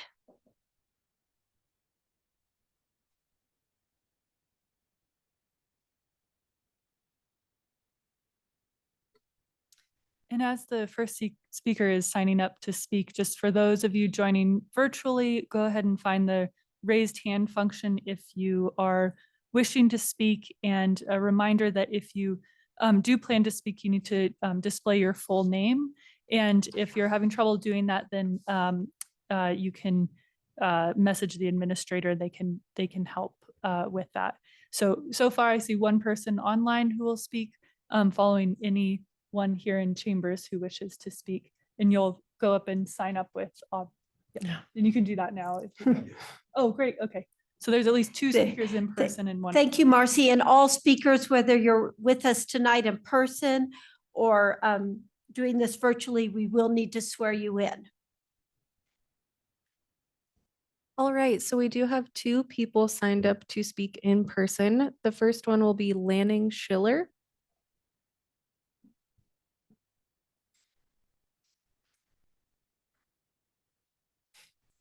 Yeah, I do want you to raise your right hand and swear to name- tell the board the truth. My name is Lanning Schiller, and I do want to tell the board the truth. Thank you. You may proceed. So I live at 1025 Juniper, so I'm both the east neighbor and the north neighbor.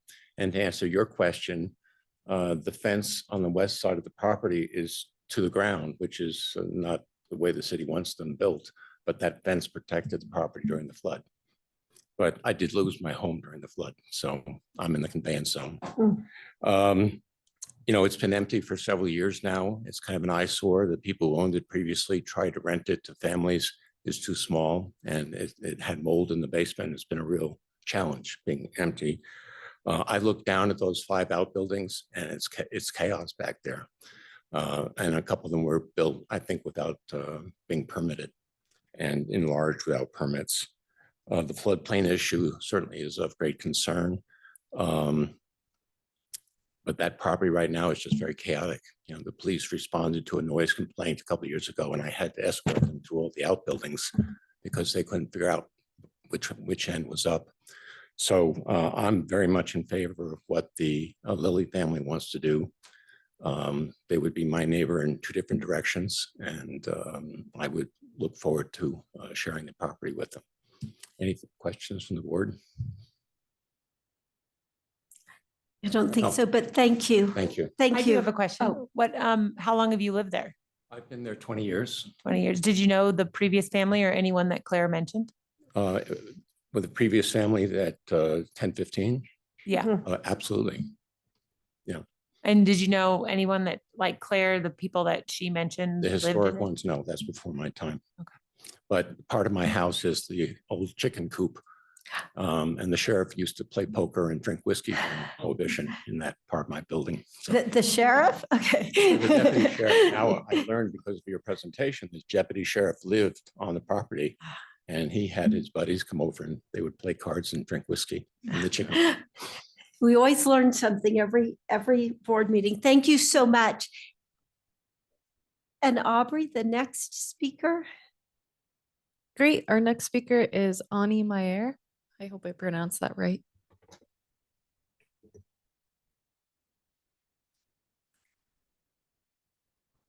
Hello, welcome. And I am going to ask you to raise your right hand and swear to tell the Sure, board that you. absolutely. Hi, my name is Annie Meyer. Good evening. I'm a resident of Juniper Ave much more recently, just since this April.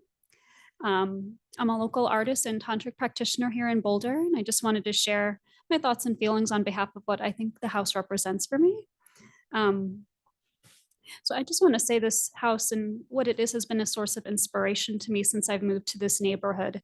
As short a time as it's been, I go through many walks, many different days past it, and I still really love and admire the craftsman architecture. I do believe it is irreplaceable and really unique, and the structures and the additional buildings make it very unique.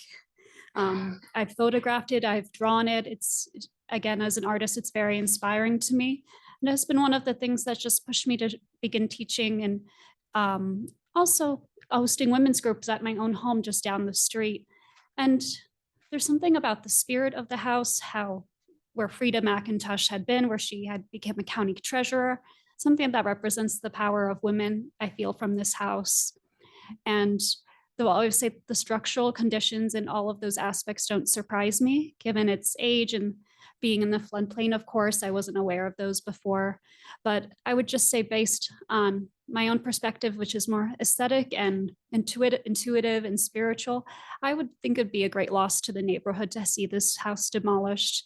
I am aware it can cost $30,000 to $40,000 at least to replace a whole foundation like this one probably needs, but I don't know, in my opinion, it would be worth it. I just have this vision of women really enjoying being in a space like this and having the spirit and the character of the home to support the neighborhood. Again, after a lot of the houses, as new as they are and two-story, a lot of them do mimic those gables and columns that are in front of it and kind of in style and following the lead of this house in a way. And I think if we lost this house, it would be the last house on our street that actually has that age and character still to it. Most of the houses are new. And I just don't think Boulder needs another house that looks like a hotel on its property. And yeah, I just wanted to leave the board and I guess the public in general with a question about what would be the best way to honor the legacy and the spirit of the exceptional people who have lived in this house and the house itself. And I appreciate your time and effort this evening for going through everything with such thoroughness. Thank you. And we appreciate your time and effort to come down here tonight and speak in person. It means a lot to all of us, all speakers. So thank you. Yes, much appreciate your careful consideration. Thank you. Thank you. Thanks for being brave. That's really cool.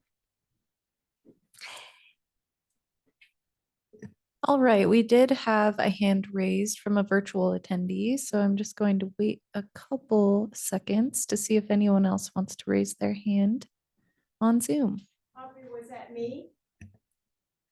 It was not. Do you want to speak in person? Yes. Lynn, do you mind going and signing a form there? Because it helps with the record keeping. Thank you. And then I'll have you write down your name and then just talk to it. Thank you.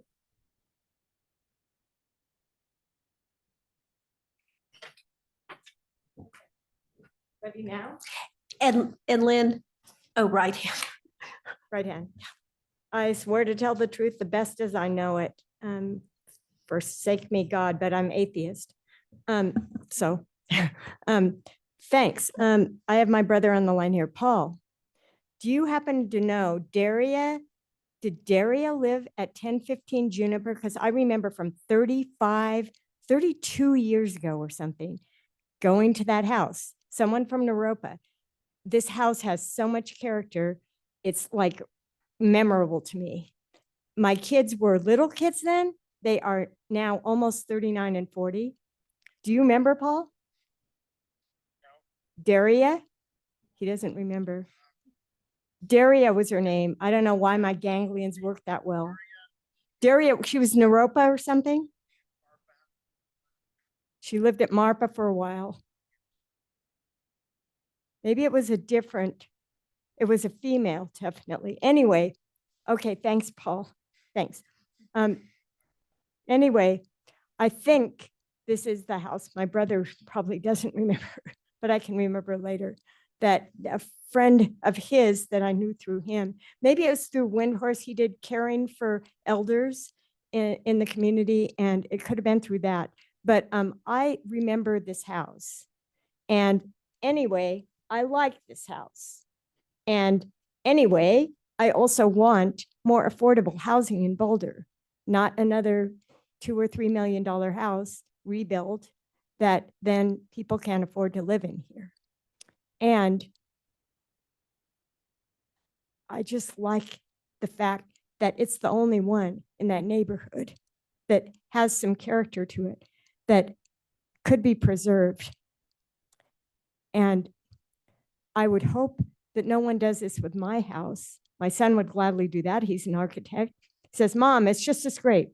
49, built in 49. Marcy, you'll see me someday, maybe, if they want to scrape it.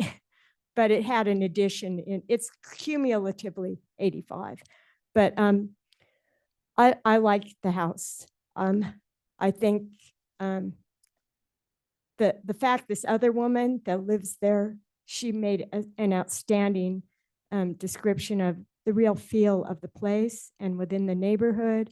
And we would have a huge loss if we demoed this place. It's definitely not a demo. And if people really want the house that badly to keep it the way it is and the foundation becomes an issue, then lift it. You know, that's what they did with Marpa House, where my brother lived for many years. And he lived there affordably at $900 a month, including food. And I think this place is much more affordable considering this. And I wanted to say one more thing. My dad was born in 22, the same year as the one before. I forgot to say this. Thank you, Lynn. And he loved utilitarianism. And that's what that house, that's what that face was about. Thank you, Lynn. Thanks.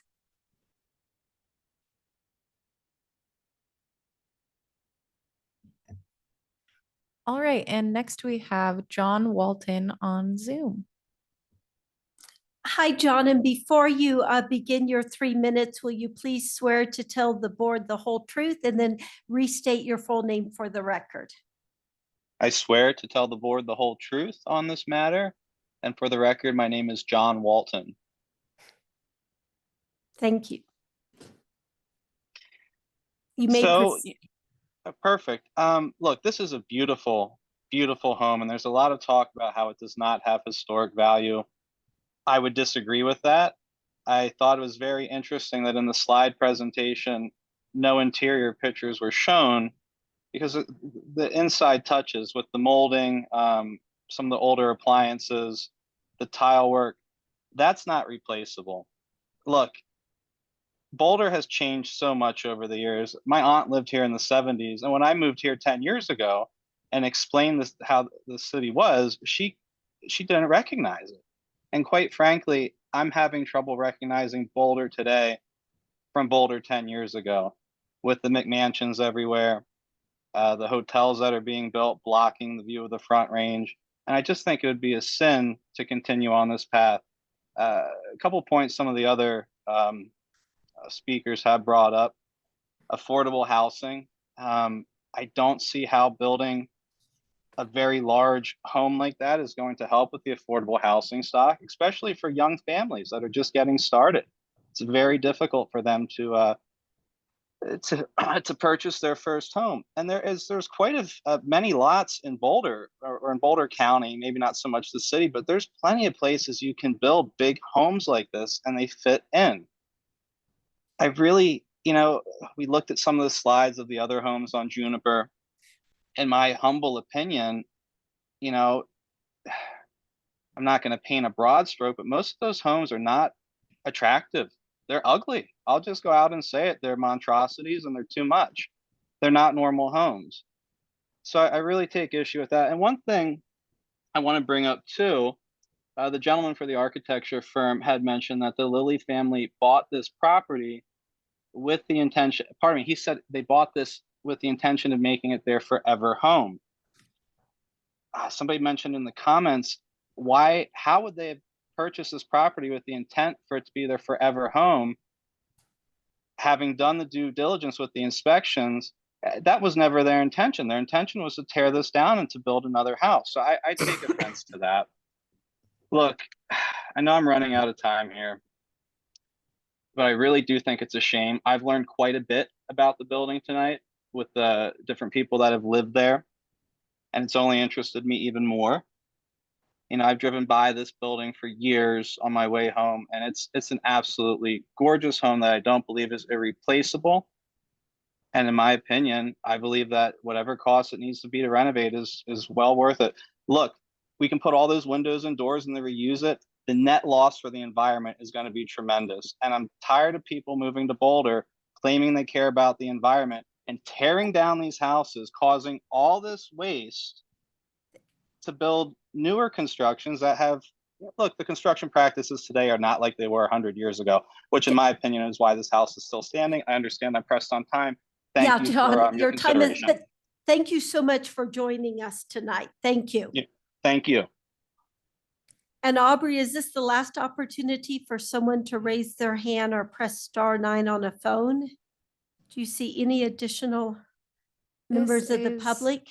Your last opportunity to raise your hand if you're interested in speaking on this case. And I'm not seeing anyone else. Thank you, Aubrey. We will close public comment for this hearing. And I'd like to invite you back up if you'd like an additional 3 minutes.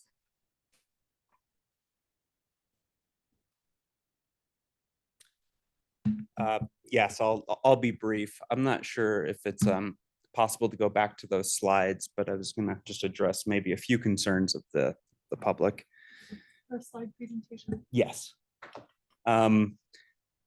I guess I'd point out that most of the support that we've heard tonight are from the immediate neighbors of this property, both in person here and then the letters that are written in. So I think from a very localized standpoint, the support to rehab this property is quite high. To ease, I know it's not maybe so much of the board's criteria, but maybe to ease some concerns of the general public in that what will take its place. Unfortunately, the topic of affordable housing was brought up several times. This part of the city, I think the aspect of affordability for starter homes isn't necessarily applicable. These homes on Juniper, given their lot size and their context in the neighborhood, are quite higher. And that's just evident by the other homes surrounding them. In terms of the structure that we were proposing, if you go to our last slide, we're not in the business of building McMansions. We had proposed a very modest home that kept in theme with the traditional architecture and craftsman styling of the existing home. This home would just be brought up to current standards, green building codes, and certainly in compliance of the floodway. We're not interested in building hotels or, mega structures. This is a modestly sized home. So hopefully that brings some comfort to the members of the public who voice that. Thank you. Thanks. So now we will move on to board discussion. We have allotted approximately 30 minutes for our deliberations, but we'll take the time that's needed. And Aubrey's going to help us keep a time check on this deliberation. I don't know if any one of you want to kick off this discussion. I would rather just, let's go back to what are our options? Outcome first before we. There was that wonderful slide, Claire, you had. Bring that back. Yeah. That's a great way to kick off the discussion. Because again, the first page of the Yeah. memo. Where should we?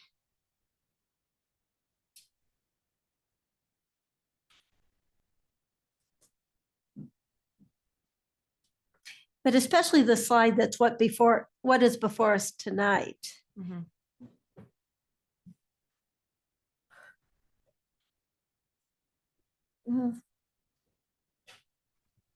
Is that the one you were looking for, Abby? Well, that's one, I don't know if Renee was thinking of another one. I do think this one is a key one to frame our discussion. And just to add a little bit, the criteria in front of you tonight is the building eligible for designation? Is the cost reasonable? And is the condition, considering the condition of the building as well? And then what's the relationship of the building to the character of the neighborhood? And your two options are to either approve the demolition, full demolition for the building, or place a stay of demolition on the application in order to provide times to explore alternatives to demolition. And just so like we kind of had foreshadowing, the first thing that was brought in, was brought to the landmarks board and they said, let's place a stay, and that's then, okay. So Stay found that alternative. okay, Yeah. okay. That's what I, Is that helpful? yeah. So Thank we're you, like at the Marcy. first stage of this. Got it. And I guess I just had a couple clarifying questions. I think the staff report was very well written. So first of all, I just want to compliment staff for putting that together.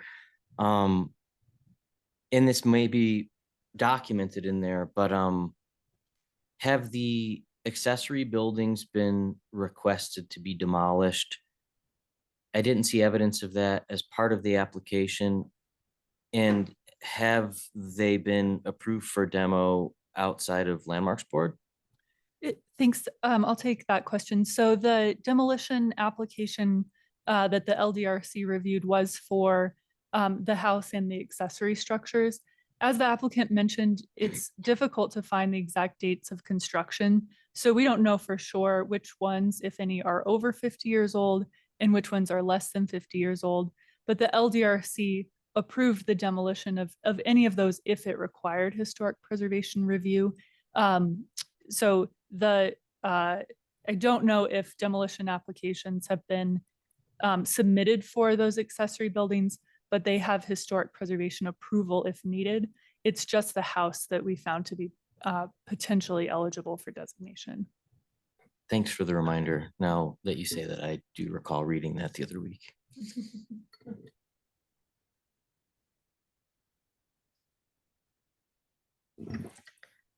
Anyone want to start off?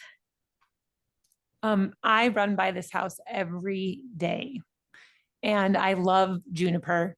It does have, if you want to call it, newer buildings on the site. There's a couple smaller buildings on like more west that are a little bit older. There has been a lot of demo and total demolition and rebuilds on the street. I don't know if that's what I was during the flood. There was like, that street was horrendous. It was a river. So I'm surprised to hear that there wasn't more damage to this house, considering it is designated in the floodway.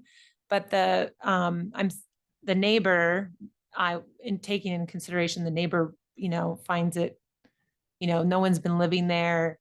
As a neighbor, that would, a little bit bother me, this building is so sweet on this little street. So I don't know, it gives a little context in what the neighborhood is like. So I'm kind of conflicted. I can jump in if you want. Thank you, Ronnie.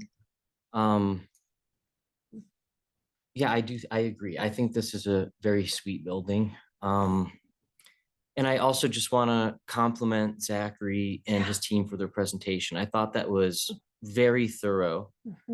I appreciate and applaud the work that you've done outside of this project. In the name of preservation, I see that you have gone to great lengths to work on excellent projects and to make sure you're honoring these buildings properly. someone from the public asked about how to honor the legacy of buildings. And I just want to say one way is through preservation. Another way is this unknown potential path, which I believe is the right path for us tonight. And I agree with staff's recommendation, which is to place a stay on the home to explore alternatives to demolition. That's not to say that we know what the outcome is going to be, but I think there could be unknown outcomes that include greater research on this building. That is a form of documentation and also a proper process to discuss with the applicant other aspects of potential preservation that aren't immediately apparent to us right now. That doesn't mean that I think the house automatically rises to a conclusion of it being allowed to be demolished. I don't know. I do think the financial information that the applicant presented helps us advance a potential review in a stay. So I'm grateful that's there. There might be additional information that would be needed during the stay or could help us. But I think that as staff has outlined, this particular building does deserve a stay and additional review and hopefully collaboration with the applicant to see if there are alternatives or unknown options. Okay. No pressure, but go. All the architects. There's too many of you. Yeah, there's too many. We're outnumbered. I agree with staff and my other two colleagues so far. I think that this is a very interesting case. I live somewhat near Juniper, so I have certain familiarity with the street and with the process of change that's happened there since 2000 or so. And the character of that street has, I wouldn't say it's changed, because it's interesting how the character has remained intact despite the fact that the buildings have changed. That's kind of an interesting process that I've observed in that one, because I think a great deal of the character of that street is it's a unique little piece of environment. One of the aspects of that unique environment is the active floodway through the zone. And that is an issue that I think we on this board need to look at more, and its implication for historic resources, since so many of them, this is a constant kind of battle that we have, or battle, it's a constant situation that we're confronted with, is a building that has some value or some potential as a historic resource that is virtually unsavable because of location and elevation. And it's just, this is an additional opportunity for more discussion of that, especially in light of all the other processes working there. So I favor the stay. But I agree with Ronnie's statement to the Nasser group that they've done a very good job putting their case together and presenting it to us. And it's laudable work that you guys come from a background of also. So, thank you. Chelsea, do you want me to go? Go ahead. So I also want to echo your and Ronnie's comments for the excellent presentation. And I saw that picture of Johnson's Corner. If memory serves me, Eugene Grove, that was built out of concrete. So I can't imagine relocating that, but it happened, and it's, got a new home in Prospect. But again, kudos for your presentation and what you brought to us tonight and all the time and effort already. I will be supporting staff stay for several reasons. Even though this is not how it came before us, if it came forward as a request from an owner to initiate, I would obviously feel like it meets the criteria for individual landmark designation. But I think that it is a kind of a wonderful eclectic neighborhood, of new construction, whatever. And I loved how you pointed out that some of the styles on some of the larger homes in that neighborhood now have taken cues and architectural motifs from that and incorporated it. But this house standing today, the reason I'd like to see us stay is to give us just a little more time, because if it's demolished, it's gone forever. But I think this house adds a grace note to that street, to the larger area, as well as the whole community. So the stay is really to explore creative alternatives.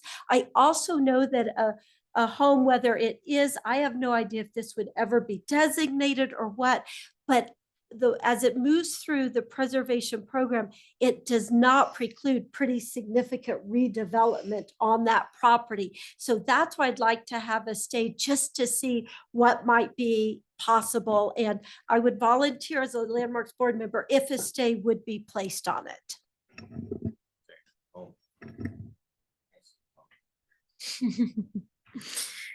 Okay.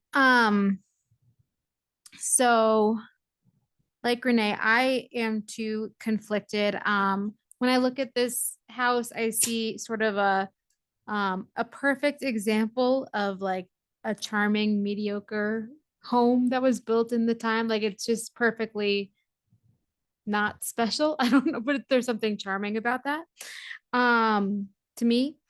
But at the end of the day, this project, like in order for this home to be livable, it's going to have to be moved out of the floodplain, and no 180 days won't change that.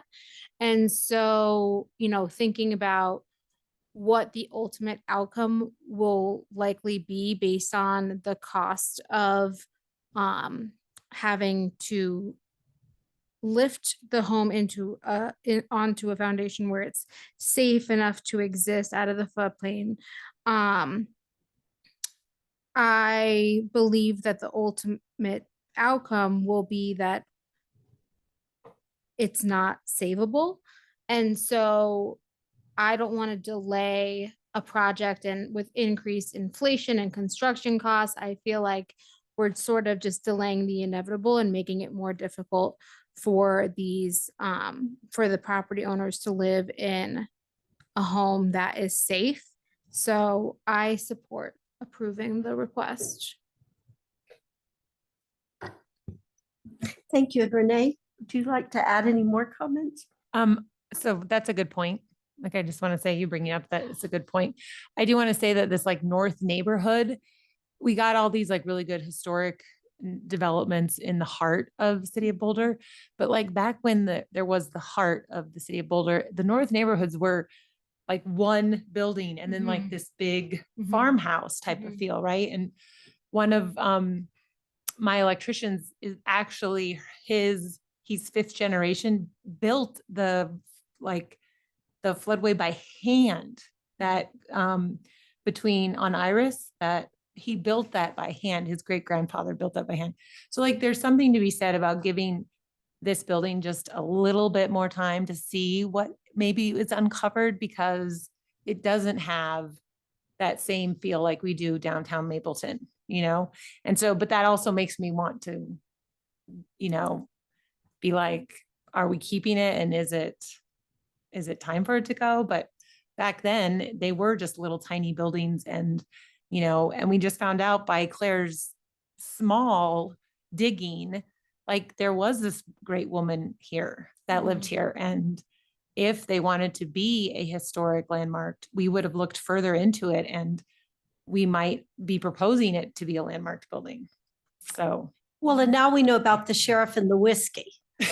So there is that. So, and I don't know if Mark, you have anything you'd like to add this evening for this particular item? Abby, Mark unfortunately had to leave early. Okay, thank you, Claire. So I don't know what other board members' comments they want to make. I don't know if there's anyone ready to make a motion. Ronnie? I have a comment. Yes. And I'm also going to make a motion. So yeah, I agree, Chelsea, about unnecessary process. I absolutely agree. And I also just want to say, we've heard some comments about affordable housing and preservation for small buildings they're often in direct conflict. And that's not necessarily a thing that we can solve here tonight. But there are ways that those two things come together.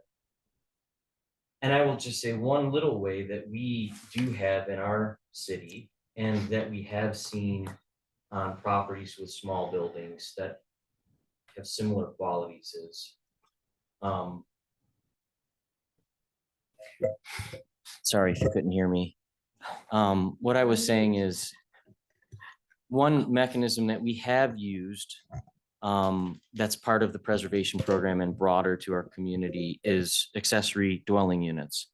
And I'm not sure if your plan included one that's a proposed plan, but we have also approved what have been primary structures that are historic structures becoming the secondary dwelling unit on redeveloped properties, which without having put much thought into this could be a type of unseen opportunity that might be discussed among others by placing a stay on the property.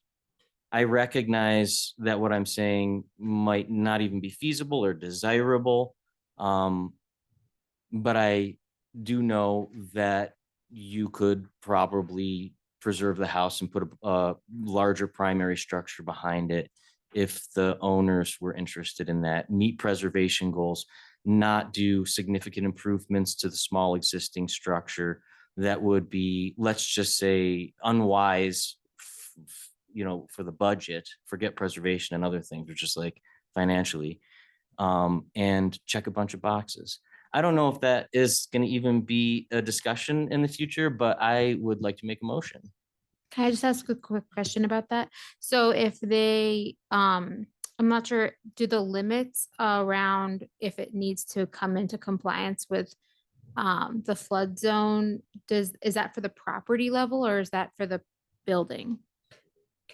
It's for the building. Okay. Okay. Just. That was the next question. Any other questions? I think Ronnie may be ready to, I was going to say move something, but make a motion. Yeah, I'd be up for making a motion. I move that the Landmarks Board adopt the findings of the staff memorandum dated November 1st, 2023, and issue a stay of demolition for the building located at 1015 Juniper Ave for a period not to exceed 180 days from the day the permit application was accepted by the city manager in order to explore alternatives to demolishing the building. Do we have a second? Second. Thank you, Renee. On a motion by Ronnie, seconded by Renee. Any other discussion before we proceed to a vote? Not seeing any. Ronnie? Aye. Chelsea? No. I vote aye. Aye. Aye. So the motion passes 4-1. And then Claire, I think you'll be kind enough to explain next steps to the applicant. I will, since the board has placed a stay of demolition on the property to allow us time to discuss preservation options, we'll be in touch to schedule meetings. And also, Abby, would the board please volunteer 2 members to be representatives during the stay for those? I will volunteer, and I see John's hand up. Yeah, my hand's up. Okay. And of course, Thank you, Abby and every John. board member can come once those meetings are noticed. Thank you, Claire.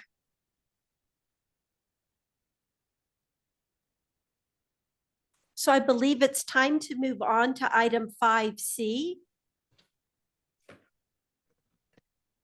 Yes, would you please Sorry, give Claire. me a second one to get moment. to the Okay, and right as Claire, place? as Claire is getting to the next slide, I have this mind the mic thing. Just note, reminder to turn on the mic when you're speaking and turn it off when you're not, because it picks up really like side conversations online pretty clearly. So that's why somebody laminated this sign. So that can mean either speak up or Yeah, okay. don't speak. perfect. Okay. Yeah, okay. Okay. So we are now ready for item 5C. It's a public hearing and consideration of a landmark alteration certificate application to construct an 804 square foot accessory building and modify existing non-historic garage at 703 11th Street, an individual landmark pursuant to section 911-18 of the Boulder Revised Code 1981. And before the presentation begins, we're going to do ex parte contacts by the board. Ronnie?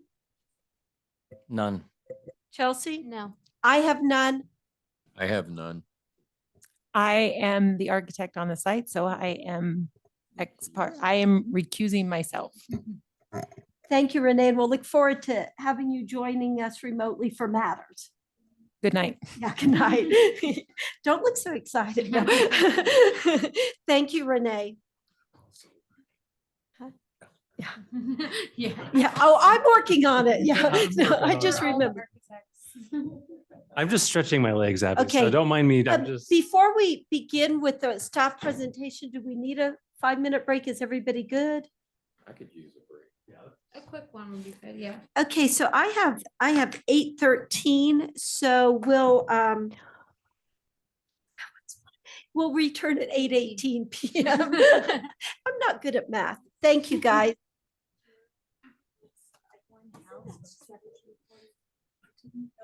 I have to use the bathroom real quick on this.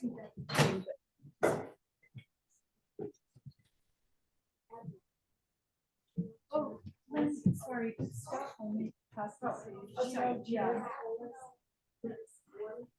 Oh, I actually knew where he lived. I know where he lives because I had good friends that live the same side of the street.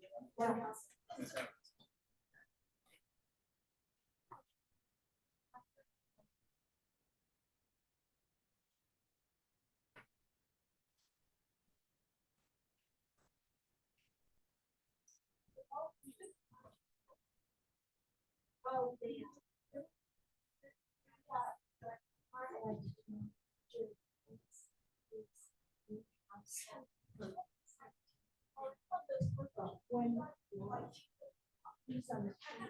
So I guess I didn't make that.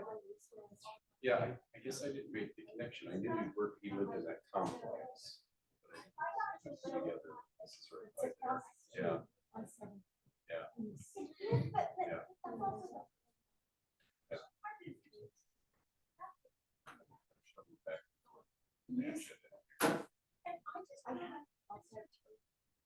Seems like Yeah. in Denver, He has. but his family's probably here, so. The limo drives. Yeah. He can do all this. Oh, you can do all this work, sure. So Jerry is-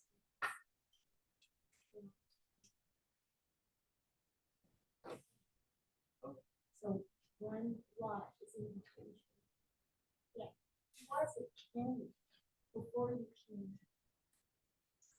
Jared told us it's like this. Oh. But do you know, that's well, is he really good? Like, sure.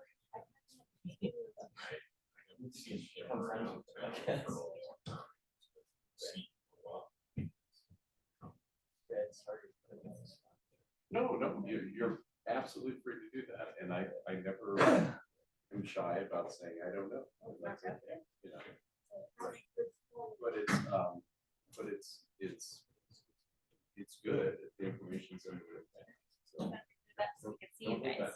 Yeah. Yeah. No, I went to.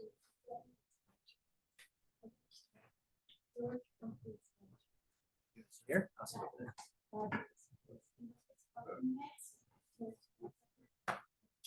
And it's right here, Denver Health and Wood. Oh.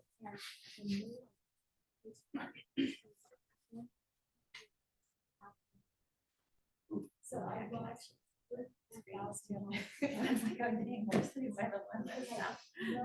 Yeah, I know. I sat down and I was like, oh. Yeah, I know. That was like a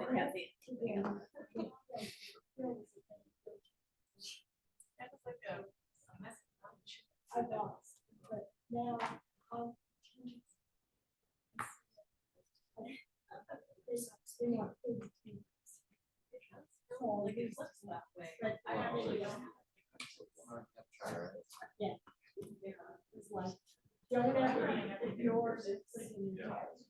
I feel like so humiliated. I wish.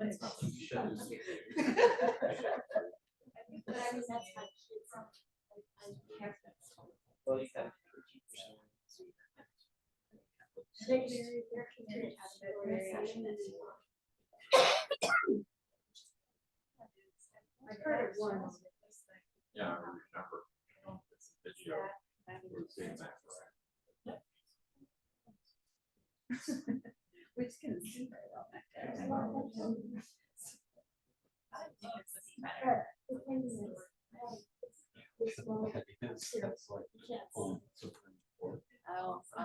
that's true. So if you're there. What do you do? Yeah. It's a. No, it's not conversation.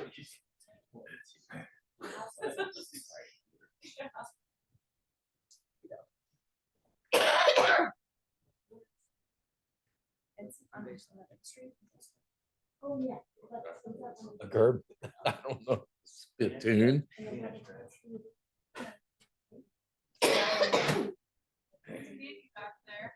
Huh? What are these?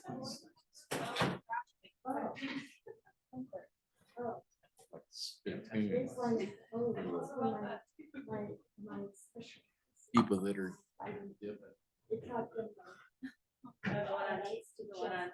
No, 770.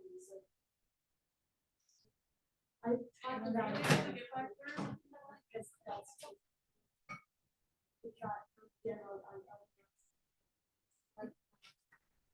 Because they have a race, so they don't get bombed. There was just a lot. Because James Hewitt, Marcy, Hi. Lafayette, Welcome. Thank you. and Chelsea and Bill Chelsea.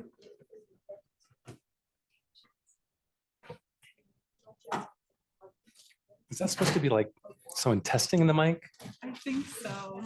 Because it kind of looks a little like a little, we'll do so, or maybe. I thought, well, kinda. Marcy, are you or Claire presenting 11th Street? Claire. Okay, that's helpful. It does feel good to be back. Yeah, I mean, I guess Back there, it's cold out Harvard there. isn't that different. It's just a couple of more little things you have to pay attention to. It's definitely harder on my end of like presenting. And Well, there's, like, and you things being it's like- seen, yeah. And, And I think for Aubrey, it's hard. yeah. But for the board members, I don't think, other than my beagle is not licking my food. It's a nice. There were meetings, you guys, where I'm like, I'm gonna start laughing. They're all gonna know that. What's your beagle name? Oliver. And I grew up on the street, Oliver, and my great grandfather who fought in the Union at Gettysburg. His name was Oliver Henry Worley. That's a good And name. he was in the Kansas State Legislature when our Governor Allen hired Frank Lloyd Wright to build a 1917 home in Wichita, Kansas. That's spectacular, the Allen House. It has over 300 windows, very influenced by his Japan travels.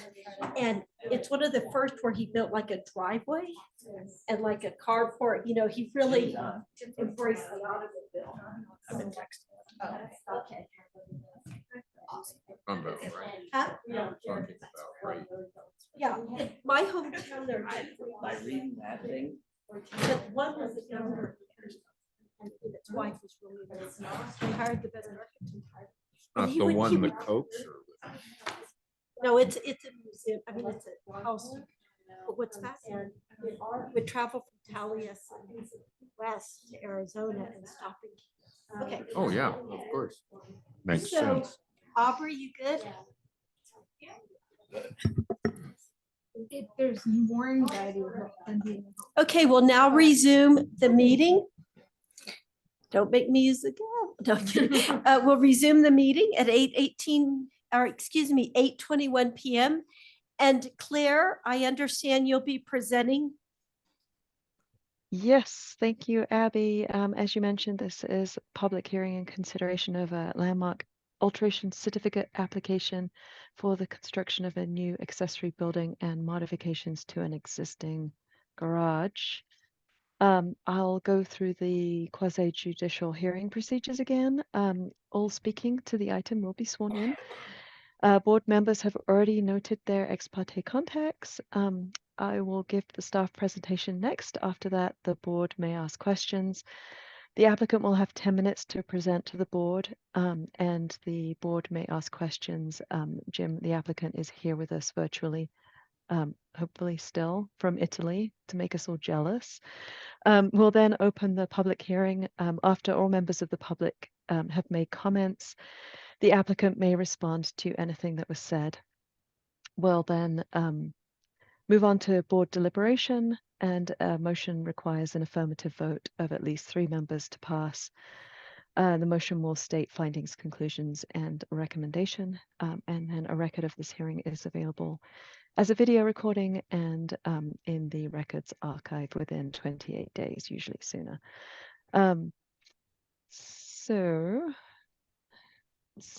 The criteria for review today are outlined in the Boulder Revised Code under 91118B and C. The review is to ensure that the proposed work preserves, enhances, or restores and does not damage exterior architectural features of the property, does not adversely affect the historic architectural value of the property, the architecture, arrangement, texture, color, arrangement of color and materials are compatible with the character of the property, and that the Landmarks Board considers the economic feasibility of alternatives, incorporation of energy efficient design, and enhanced access for the disabled.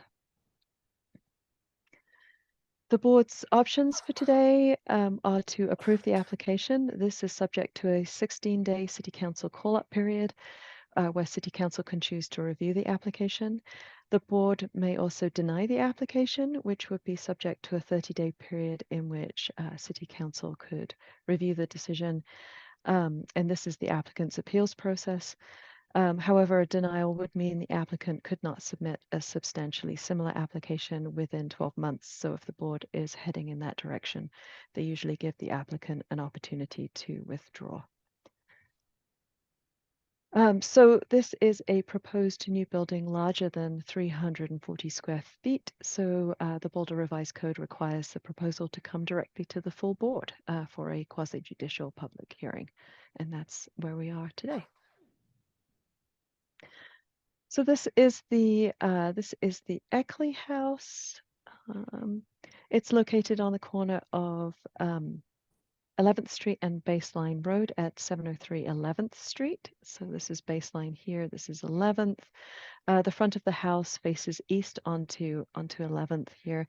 There are 3 existing buildings on the lot, including the main house. There's a pool equipment shed that's right here, and that was constructed in 1999, and a 1-story garage that was constructed in 1978 and heavily modified in 1999. And this is the rear of the property abutting 11th Street alley right here. So the house itself was constructed in 1919 and is considered one of the best examples in Boulder of the Tudor Revival style. It has a cross gable roof with stucco and half timbering in the gable ends. On the upper levels, stucco in the mid-level and stone on the lower levels. The multi-light windows are grouped, and there is the small gable roof over the inset entrance. The Eckley House was designated an individual landmark in 1992 and is potentially eligible for listing on the National Register of Historic Places. This is the existing garage. It's a 1-story gable building, about 800 square foot in size. It has this similar stucco with simplified half timbering and windows in the gable ends. The south elevation, which is this one, faces the historic house on the interior of the lot. Includes these double overhead garage door and two person doors. The east elevation, which is facing 11th Street, it's this elevation here, has a person door and a grouping of multi-light casement windows. The north elevation doesn't have any openings. The west elevation here, which faces the alley, there is a window right here in the gable end.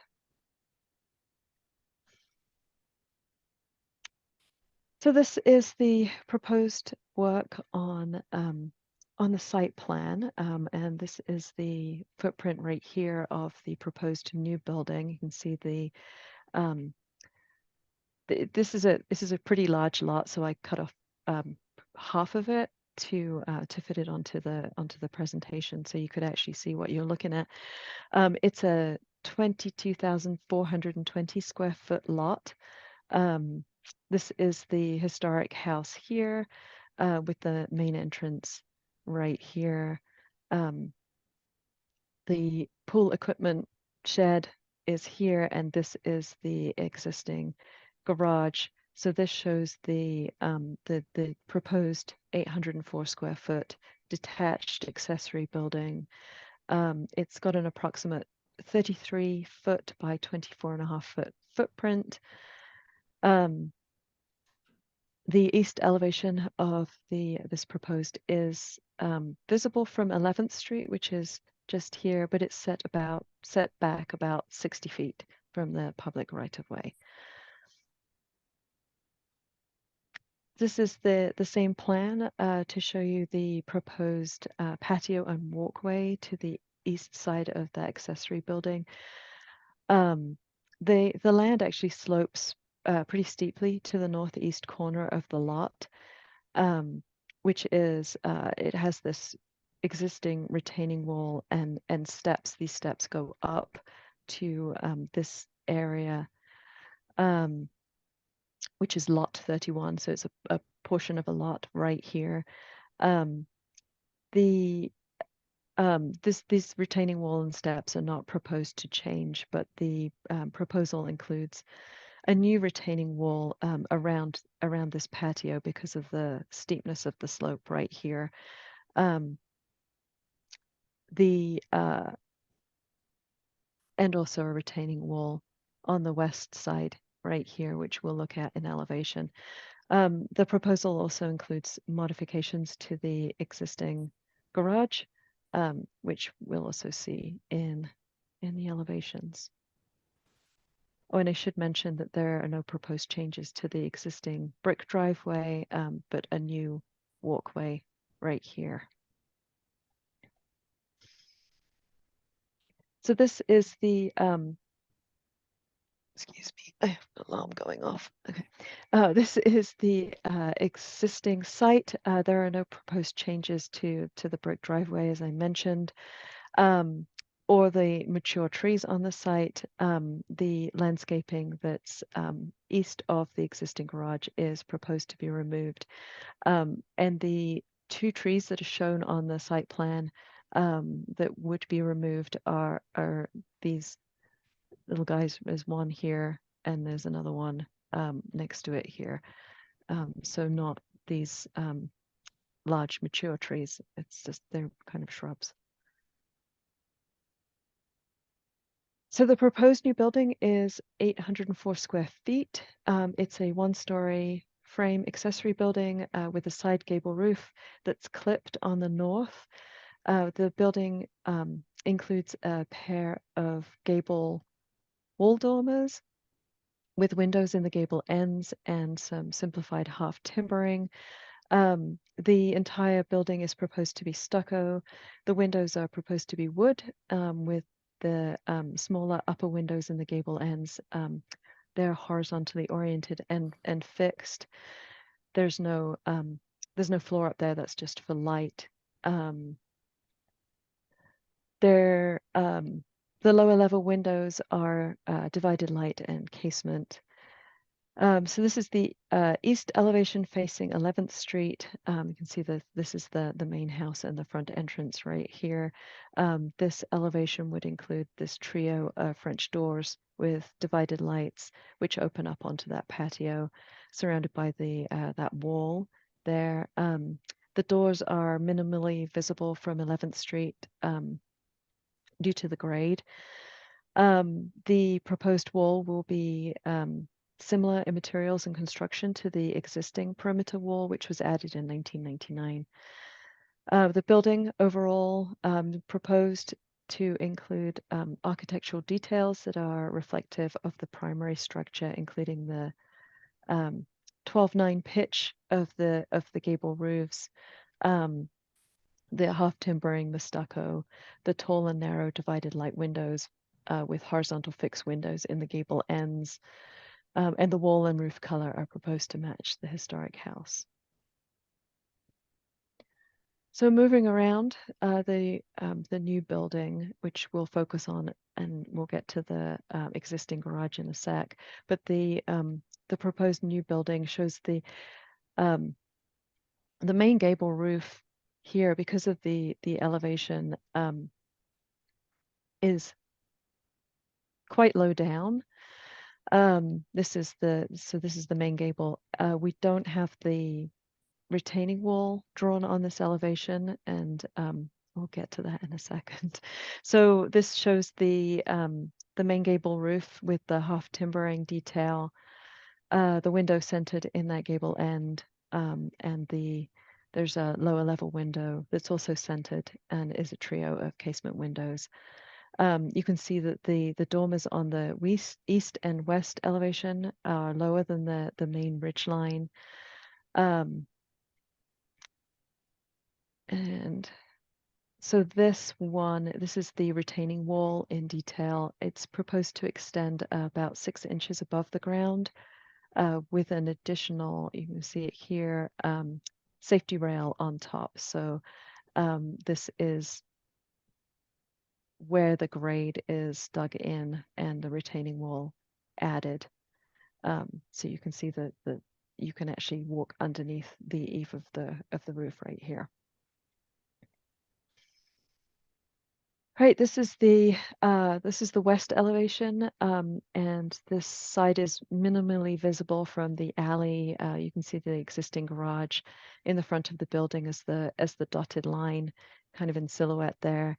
The west elevation mirrors the east with the side gable roof clipped on the north end.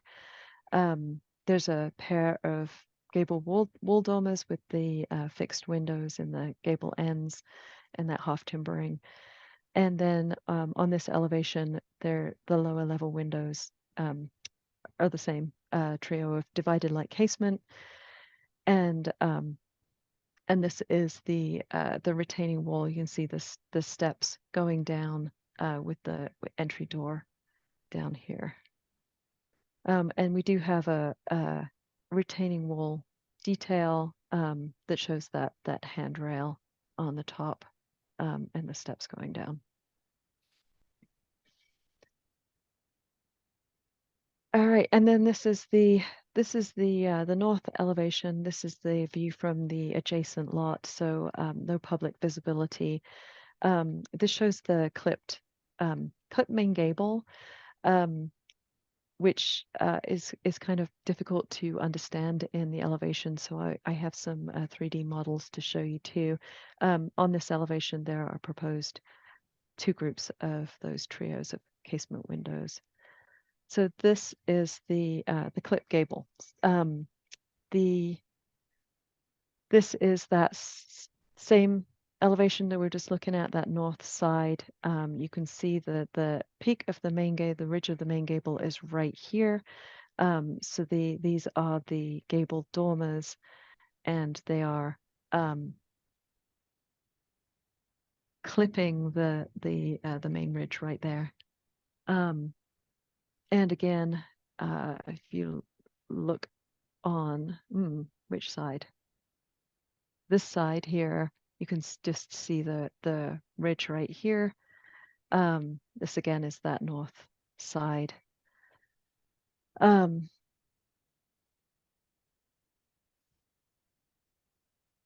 and you can kind of see it here. This is the ridge of the main gable with the two gable dormers right here, and you can just see the clipping right down here. All right, so moving on to the existing garage. This is the west elevation, which is visible from the alley. The proposal is for a new dormer, which increases the pitch of the roof from 12.9 to 12.6.5. There are no proposed changes to the existing stone wall or gate, which, as I mentioned, was constructed in 1999 at the alley right here. This is the extent of the changes, is this increased pitch of the dormer, which if we move around to the south elevation, you get a better idea. It's a full width dormer here, slightly below the main ridge, with underneath it two new 16-foot by 9-foot overhead garage doors. So the two person doors that are originally here would be replaced by those double garage doors. And moving around, this is the east elevation, and again, this is the change on this side, where you can see that slight increased pitch of the dormer roof, and that may be minimally visible from 11th Street. And this is the north elevation, and there are no proposed changes. All right, so for the staff analysis, we considered that the proposed new building would not damage the historic character of the property.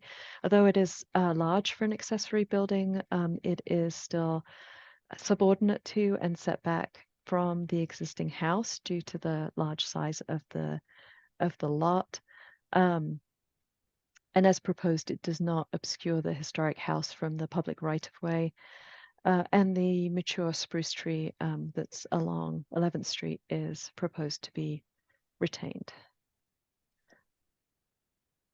We also consider that the building would not adversely affect the special character or special historic architectural and value of the property, as the changes are generally consistent with the general design guidelines if the conditions are met.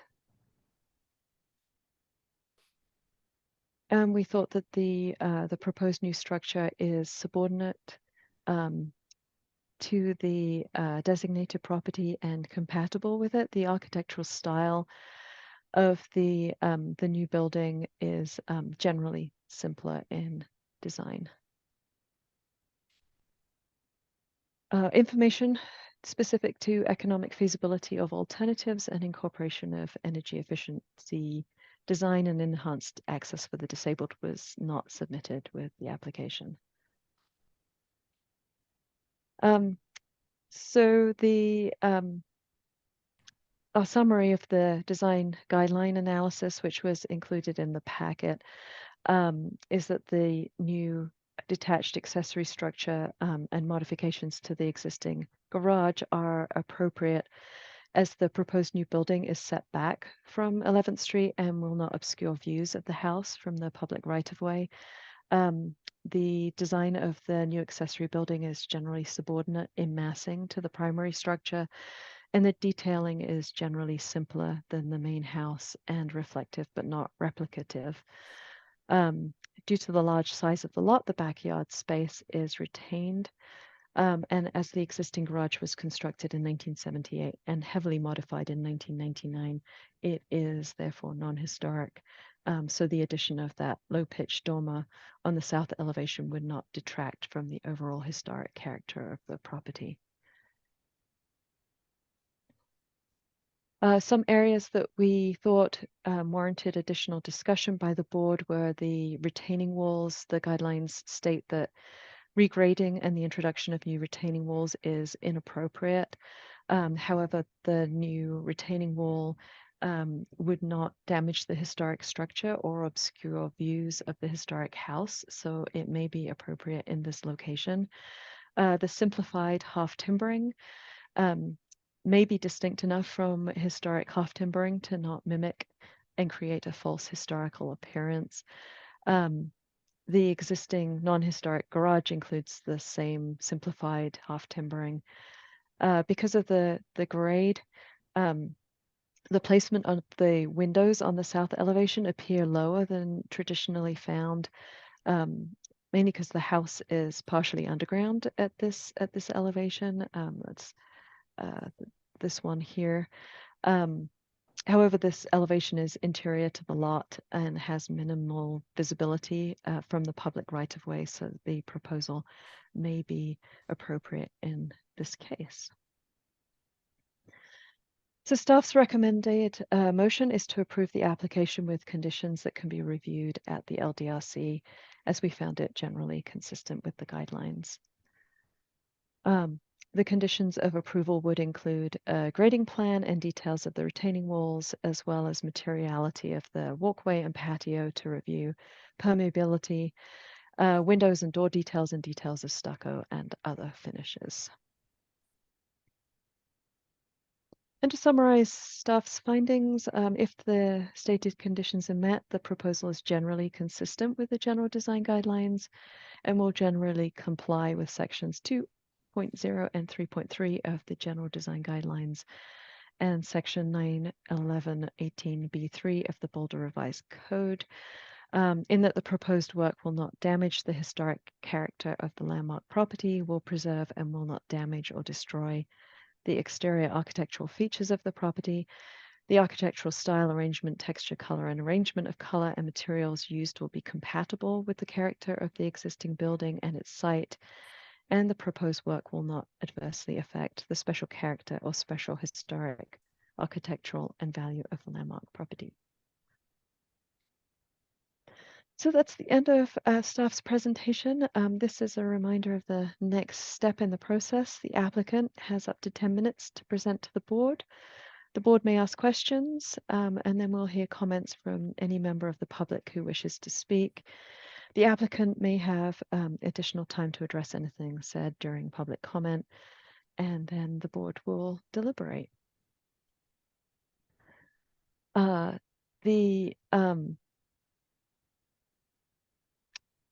wanted to remind you all that the LAC review is limited to design review of the building, and permitting the use of the building as an ADU is a separate process with its own requirements. So the questions today for the board is whether the request to demolish, nope, not demolish, request to construct a new accessory building meets the standards for a landmark alteration certificate. Mainly, is the mass, scale, and location of the proposed accessory building appropriate? Do the dormers, windows, and door openings meet the design guidelines? Are the proposed materials appropriate? And are the changes to the non-contributing garage appropriate? If yes, staff will approve the application with or without conditions, and if no, the board will deny the request. So any questions from the board before we continue with the applicant's presentation? I'm not seeing any, Claire, but that was an excellent presentation. Thank you so much. Thank you, Abby. And Jim is here joining us virtually. I see Jim. And Jim, when you're ready to start your presentation, we will need to swear you in. You'll raise your right hand and promise to tell the board the full truth, and then your 10 minutes will begin. I promise to tell the truth.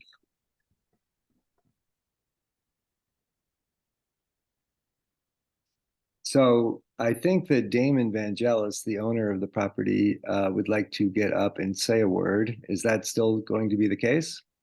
Yes, it would be part of the total 10 minutes. Okay, so let's give Damon a chance to make his presentation if that's possible, please. Okay, thank you, Jim.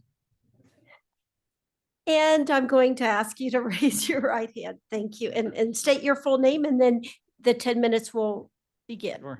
Damon Vangelis, and I swear I'll tell the whole truth. Thank you.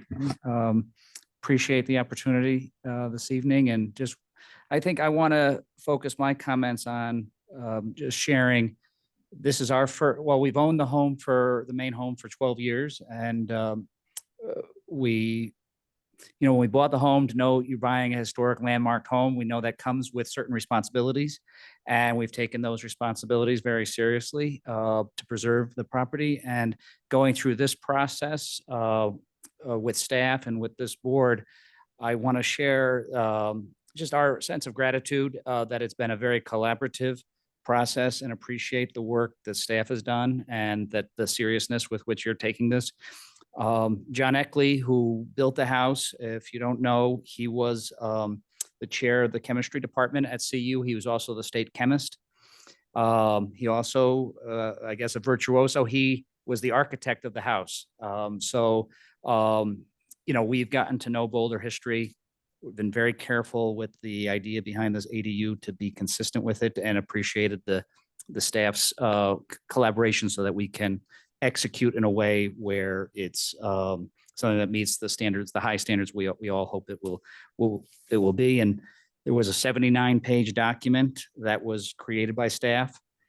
It included photos from the U.S. Forest Service from 1938 that were almost like Google Earth from 100 years ago. So just credit to all of you, and appreciate that. I'll turn it over to you, Jim, to get into the details. But just on behalf of myself and my wife, Melissa, just thank you for the opportunity. Thank you so much. Thanks, Damon. And Jim, I can't remember, did you already swear? I mean, I did you did. already I can do it swear you again. in? I am Jim Kersley, and I swear to tell the truth. Thank you. So thanks to Claire for that great presentation and essentially doing my work for me. I don't have a lot more to say because Claire said it all so well, much better than I can. I think that for me, when I've approached these types of projects in the past, I totally get the idea that this should not pretend to be a contributing structure. And I think that Renee has done a really nice job at distinguishing the proposed ADU from the original house. I'd like to say that its location on the property also makes a lot of sense to me because it is out of the way and it would be hard to see from the street. But it also preserves a lot of open space on the property, particularly to the south side of the Eckley house, which I think is, gives the property a certain grandeur. And one can view the house and the Flatirons from the street and see the original intention of the of Eckley, and the way he put the house on the lot made a lot of sense, preserving that space between baseline and the house itself. And then also the location of the ADU, grouping it with the garage kind of associates those two buildings. They're very, I think, would be complementary of each other, and while also being complementary of the main house without mimicking it, as has been stated. So I don't really have a lot more to say. I would welcome any kind of questions from the board or any questions from the public, and that's it. Thank you so much. So we'll let the board ask questions, and then we'll come back to either of you for an additional 3 minutes if you would like after public comment. Any of the board members have questions right now? The only question I have is that I assume that the retaining walls were necessary because of the slope of the site. And so yes, they are. Okay. So they actually are of, I guess, engineering necessity on the site. Yeah, they would be That was engineered retaining walls. Mm-hmm. Yeah.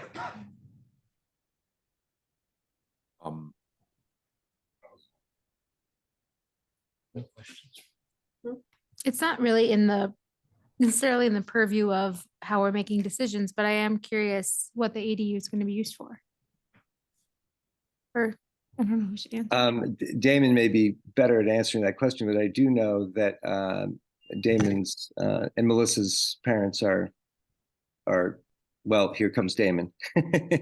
Yeah, Thanks, Damon. the primary purpose would be for my parents from the East Coast when they come to visit. My mom is very soon in a wheelchair, and the house itself is, the main house is stairs. And so the front of the proposed ADU would be able to come in there without going up any stairs. So that's the primary motivation. Thank you for that question, Chelsea, and thank you for sharing that. And thank you for your stewardship of such a remarkable house. Any other questions? And if not, we'll move on to public participation. This is a reminder, if anyone here in person would like to speak, to please see Aubrey and fill out a form before you do so. And if you're joining us remotely, you can raise your hand or press *9 on a cell phone. And we'll give people here the opportunity first to speak.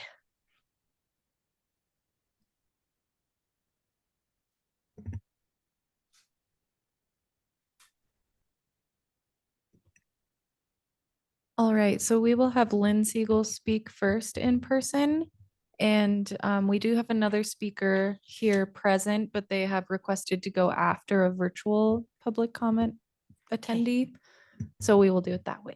Thank you, Aubrey. So Lynn, when you're ready. And Lynn, guess what I'm going to ask you to do first?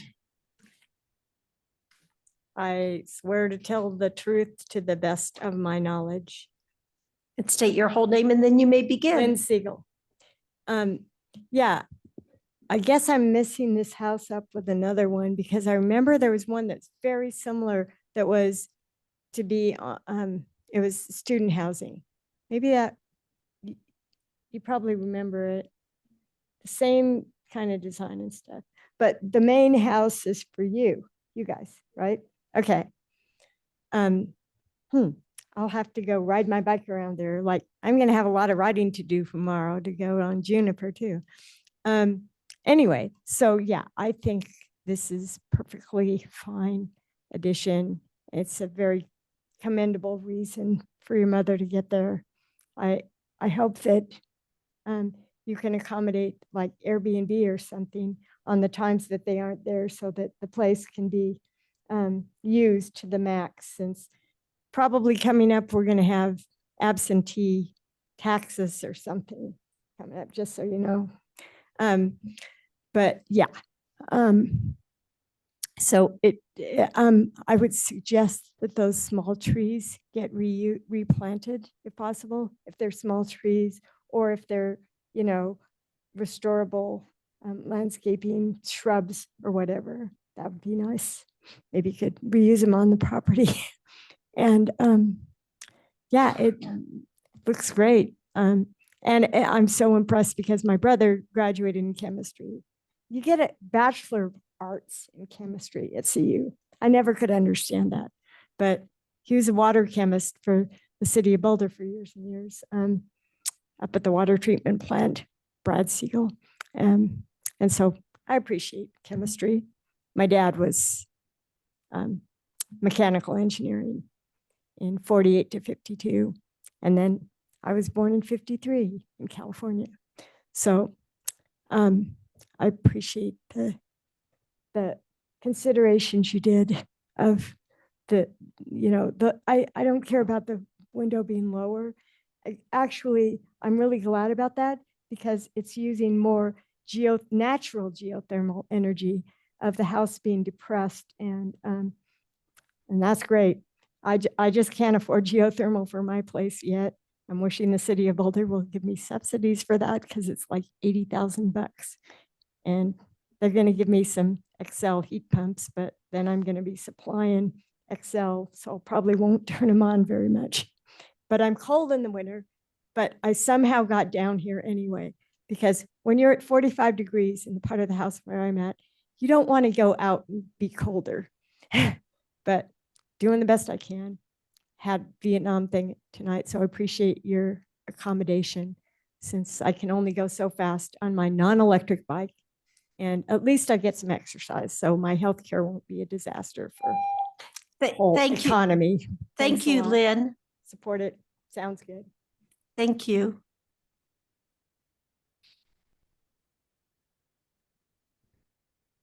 All right, and we're just going to move on to our virtual attendees. If anyone virtual would like to speak, will you please raise your hand?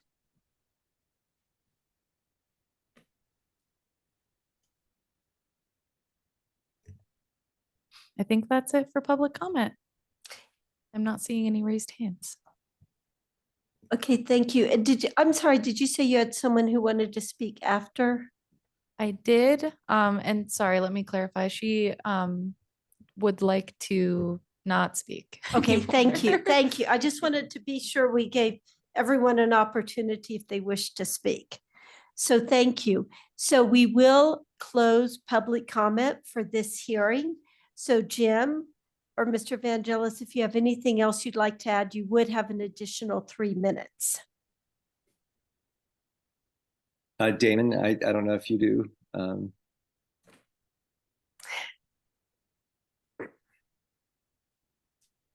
No, Jim.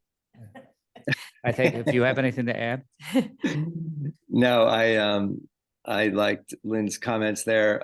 Initially, being supportive of the project. I think what she was saying was very complimentary.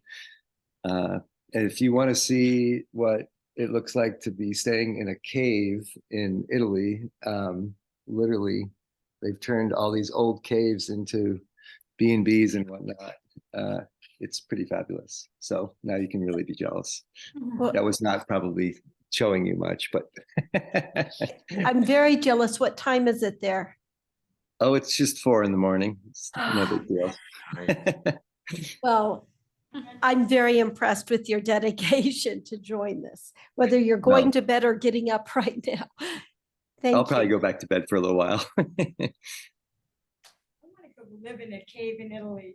So we will now close the applicant's response and move this back to the board for deliberations. And I know, Aubrey, you're going to help us keep a time check on this. John, did you have a comment? Would you like to kick this off? I could kick this off.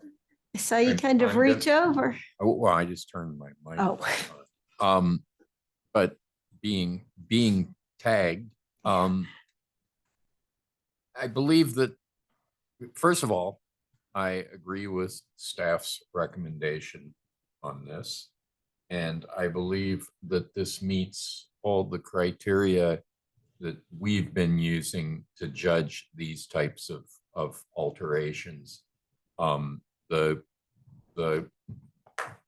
proposed building is situated on the site and is handled sensitively to the whole quality and kind of space of the site in such a way that I can't think of a reason to not approve it under those, as I said, the stated criteria or the criteria that we tend to use. It has no negative impact on the historic resource and is, in terms of utility, it's an enhancement overall, which is another thing that at least I look at. So I'm in favor of approving this pretty much as presented. And also the presentation was beautifully well done and presented. So that makes it a lot easier. Thank you, John. Ronnie or Chelsea?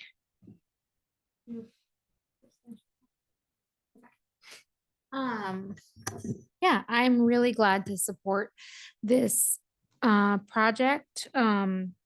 One, because it's very successful in meeting the criteria, and two, because it's a perfect example of why ADUs are such an important option for everybody to have access to. So since 9 o'clock, I'll leave it at that. I support it. Yeah, I also agree wholeheartedly with staff's recommendation. It's a little unusual because one of our board members is involved in the project to say this, but I genuinely believe that this is an outstanding application. I think that the proposal, the design of the building, in addition to the quality of what's been proposed here graphically, but I think the design of the building is excellent. I think it, as John described, checks all the boxes of what a building should do to meet the guidelines and criteria in mass, proportion, detailing, location, etc. I think that the building looks short, and I recognize that's because of the topography on the site and the maximum height allowance for this building. That's more of a criticism of our bulk regulations. This is a big lot.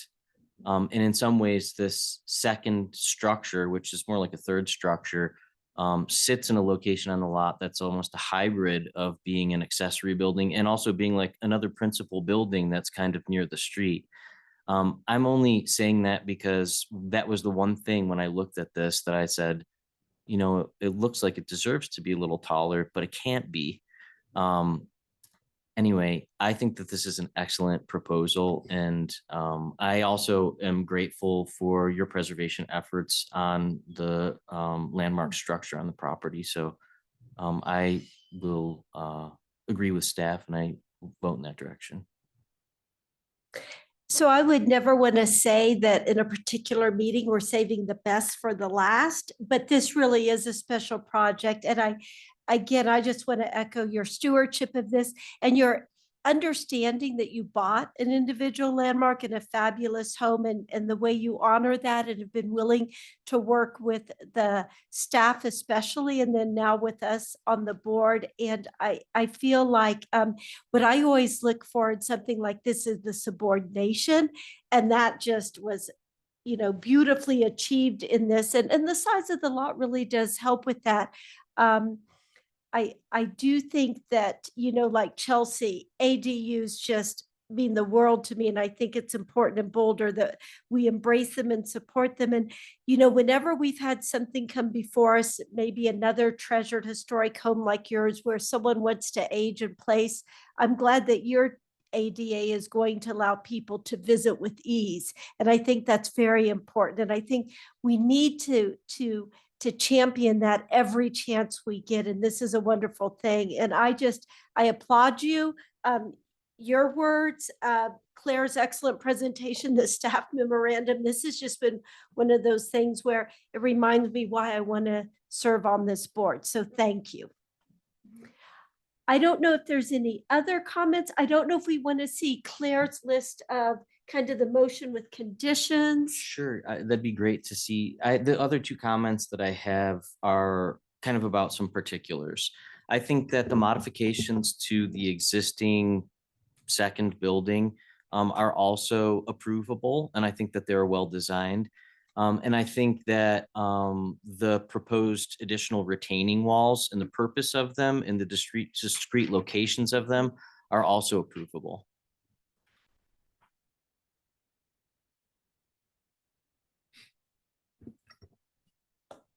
I'd be more than willing to make a motion if. I'll do it. You've Yeah. done two. Yeah.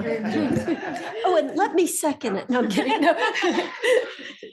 Okay, Okay. Chelsea, please. I move that the Landmarks Board adopt the staff memorandum dated November 1st, 2023 as the findings of the board and conditionally approve a landmark alteration certificate to construct a new accessory building at 703 11th Street, an individual landmark as shown on plans dated October 4th, 2023, finding that the proposal meets the standards for issuance of a landmark alteration certificate in chapter 9-11-18 BRC 1981 and is generally consistent with the general design guidelines provided the stated conditions are met.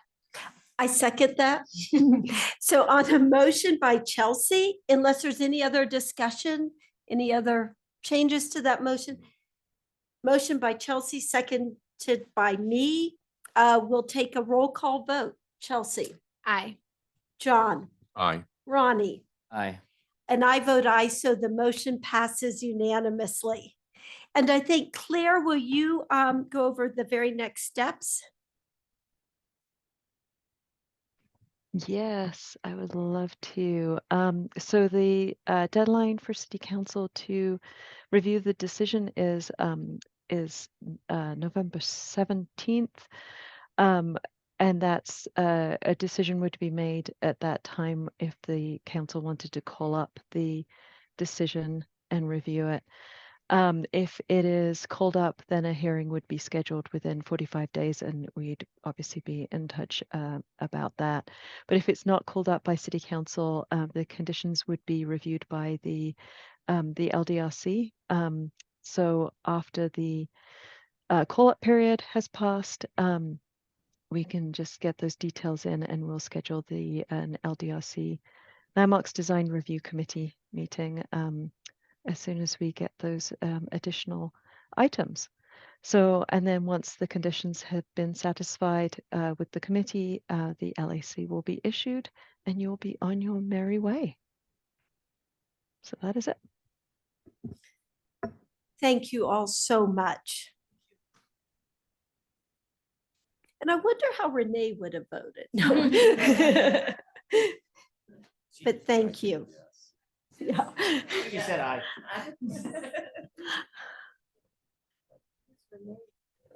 I think Renee heard you say that. She's back.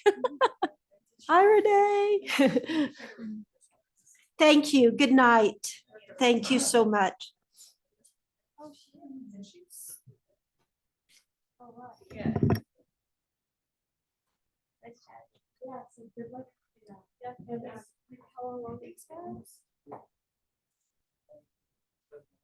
Have to adapt.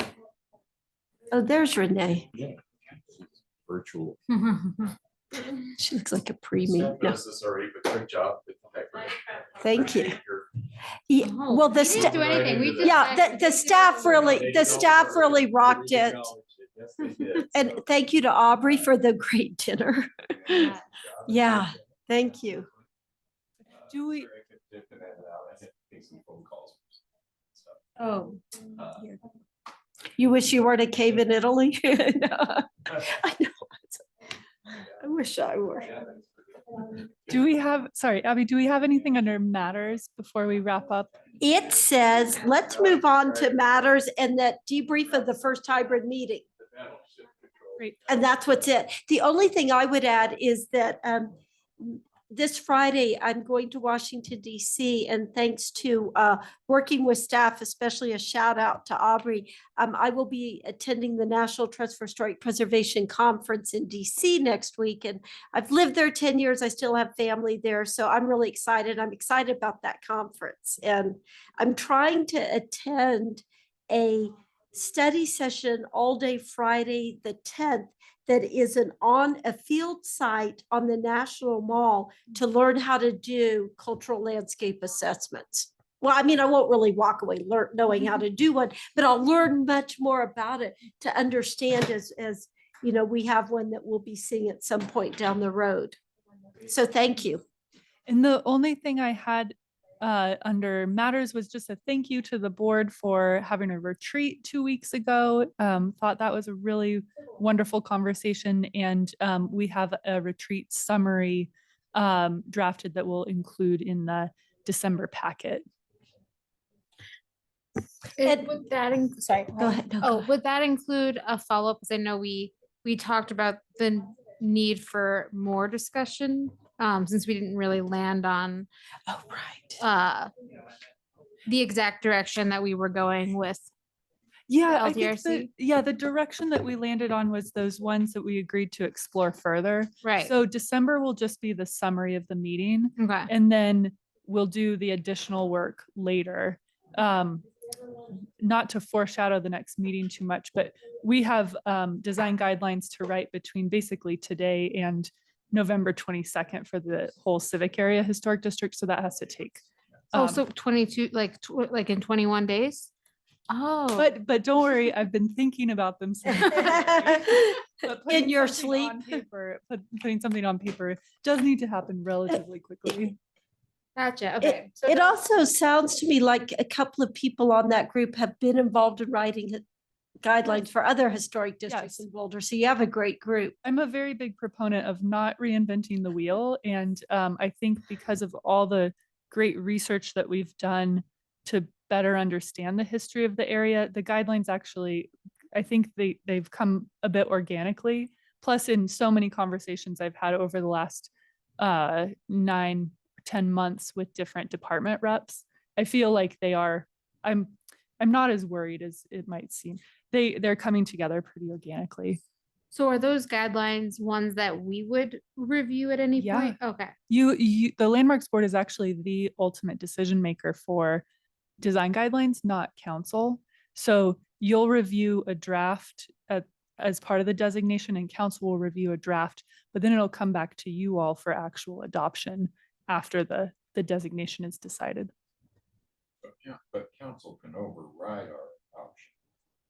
No, so design guidelines are an administrative rule to help interpret 9/11/18. And so it's unique, but it's the Landmarks Board that adopts that rule and regulation. There might be another hypothetical scenario out here where council can also adopt regulations, but the normal process is that the Landmarks Board is the decision maker. Yeah, so lots of good conversations ahead. Okay. Can I ask another process question? But unless you guys want to talk more civic. No. The preservation of the front facade case that we reviewed tonight went through a process in which the applicant revised their request during the stay. I mean, the outcome of that's wonderful, first of all, and so the clarifying thing that I was wondering about is, it seems, just to confirm, like, that it is possible for an applicant to just have a revision to an application, which then would adjust our previous decision to hold a meeting to decide whether or not to hold a hearing, rather than say yes or no to the previous one, and then, or no, it's no longer in threat, close that, and then new case, which is, this is a partial demo, and yes, as like a 2-case kind of process. So I know that's a little weird, but just procedurally, that is something that we do. Apparently, we can allow for it to be revised under a stay and then do what we did. Does that make sense? And the answer is yes, I'm assuming, because we did it. What we just did Well, allow. we did. Yeah, was it legal? I was didn't a want to bring it up to unique create more instance, though. confusion, because I think the outcome was going to be the outcome. like to see I guess more I of that. just think, as we continue to put stays on buildings, this clarity, although this one was a little easier because it was just like, oh, we're reducing this request, will help me understand just future process and things that might come up during stays that we propose. Well, I don't know. I think people they're allowed to, when are they allowed to modify their application, their pending demo application, I guess, is maybe one way to look at it. Right. The way I saw it is that they submitted a non-designated demolition application for a pre-1925 building. And that request covers everything from a 51% demo to 100% demo. Yeah. So I'm, in my view, we could have done it either way, have them close out that request, submit another request that would have had to go to the LDRC and go forward. And I think the reason that I advised them to just revise it was based on the Landmarks Board's discussion, and that there was a bit of momentum through those conversations, that they kind of wanted the closure of that process. Yeah, I'm grateful it did that, because had it gone to back to DRC and then been reviewed by 2 of us on the Right. board, that wouldn't have felt like the appropriate conclusion. Right. So, well, it's good. Yeah. So I don't know of any reason we can't do that. Have we done any of those like that recently or in the past few years? I don't know. And I think if it's more of a processing administrative thing, the case type in our file system doesn't differentiate between partial or full. And so there wouldn't be a reason structurally for us to not be able to change it. I will say this stay of demolition, I think, was exactly what a stay is supposed to be, which is creative and nimble and all of that. And maybe I translated that to the application management as well. but we're above board. So Great. One, I just have one question about that. Is it required that they change their, like their full demo idea, or is it just a matter of, us digging a little deeper to see what the history of that building is, and then maybe and then it coming back to the board saying, well, they still want to fully demo it. Will the board honor that? Is that something that can happen or no? I just want to know the procedure. Yeah, this one is closed. This case is closed now, where through the process, the board determined that the building was eligible for designation. The applicants found a compromise that worked for them and worked for the board to preserve part of the building. And so that's what was approved. But we wouldn't do additional research if this, application expired and a new application was submitted and they decided they wanted full demo at that point, then that we'd review that. Well, what about the next one? The B, the one on Juniper? Oh, the one on Juniper. Can you restate your question? So we asked the stay, right, for the 120 days. So now it kind of goes back to staff to do more. I mean, Claire already did a fabulous job of finding out what was there. Does the applicant have to submit something that's do they have to change their application, or does Claire just dig and see if it's something that the board would want to designate? Yeah, so there's often people will kind of accordion the process when a demolition application is submitted and go from this is proposed for demolition to it's designated over the owner's objection. And the whole stay is actually a very valuable 6-month period between those 2 points, and designation isn't the only possible outcome. So right now it's a pause on the application, providing time to look at it, not to do more research and analysis about the significance. We've already established, and the board has already found, that the building is potentially eligible for designation. The conversations will be more about how do you address the floodplain issues? Could it be added onto? Could it be moved on-site or off-site? Could it be used as an accessory dwelling unit?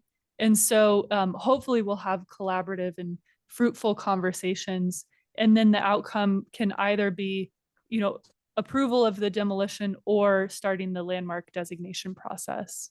So Okay, we're so at the very beginning of the process, where the earlier one, 1741, was last February. It's also an opportunity for the applicant to do more research on the cost of remodel or any repairs that would need to be made in order to preserve it. So we can use that information as part of the decision-making process in terms of, is the cost too much? Or is it a fair cost? I don't know. Well, there's Does one- it come back to the board? Full board? Mm-hmm.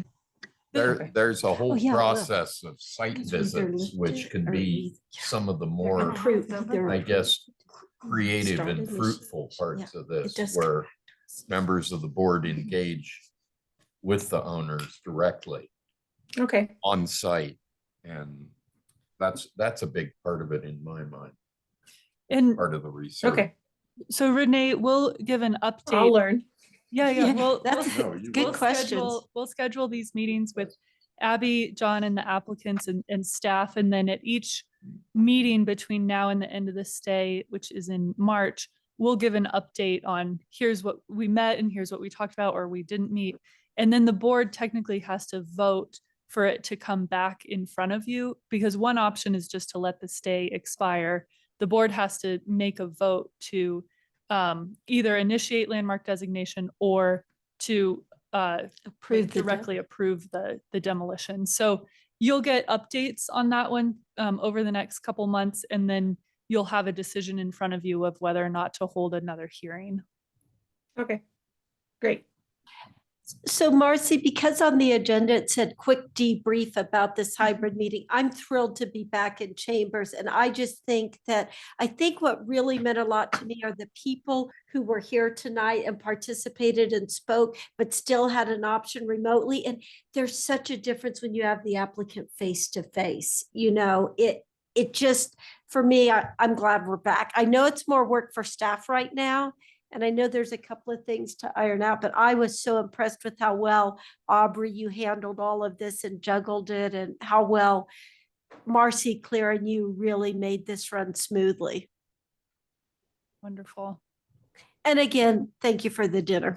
Of course, now I wouldn't tell you. And I will just jump in now and more formally say thank you all. I mistakenly thought the meeting was over earlier, so sorry for that. But thank you, everybody, for wonderful job this evening. Is there anything else? Do I get to like hit this, or do we like? Very formal. If I see nothing else from Renee or anyone, so the November meeting is officially adjourned at 9:22 p.m. Woo!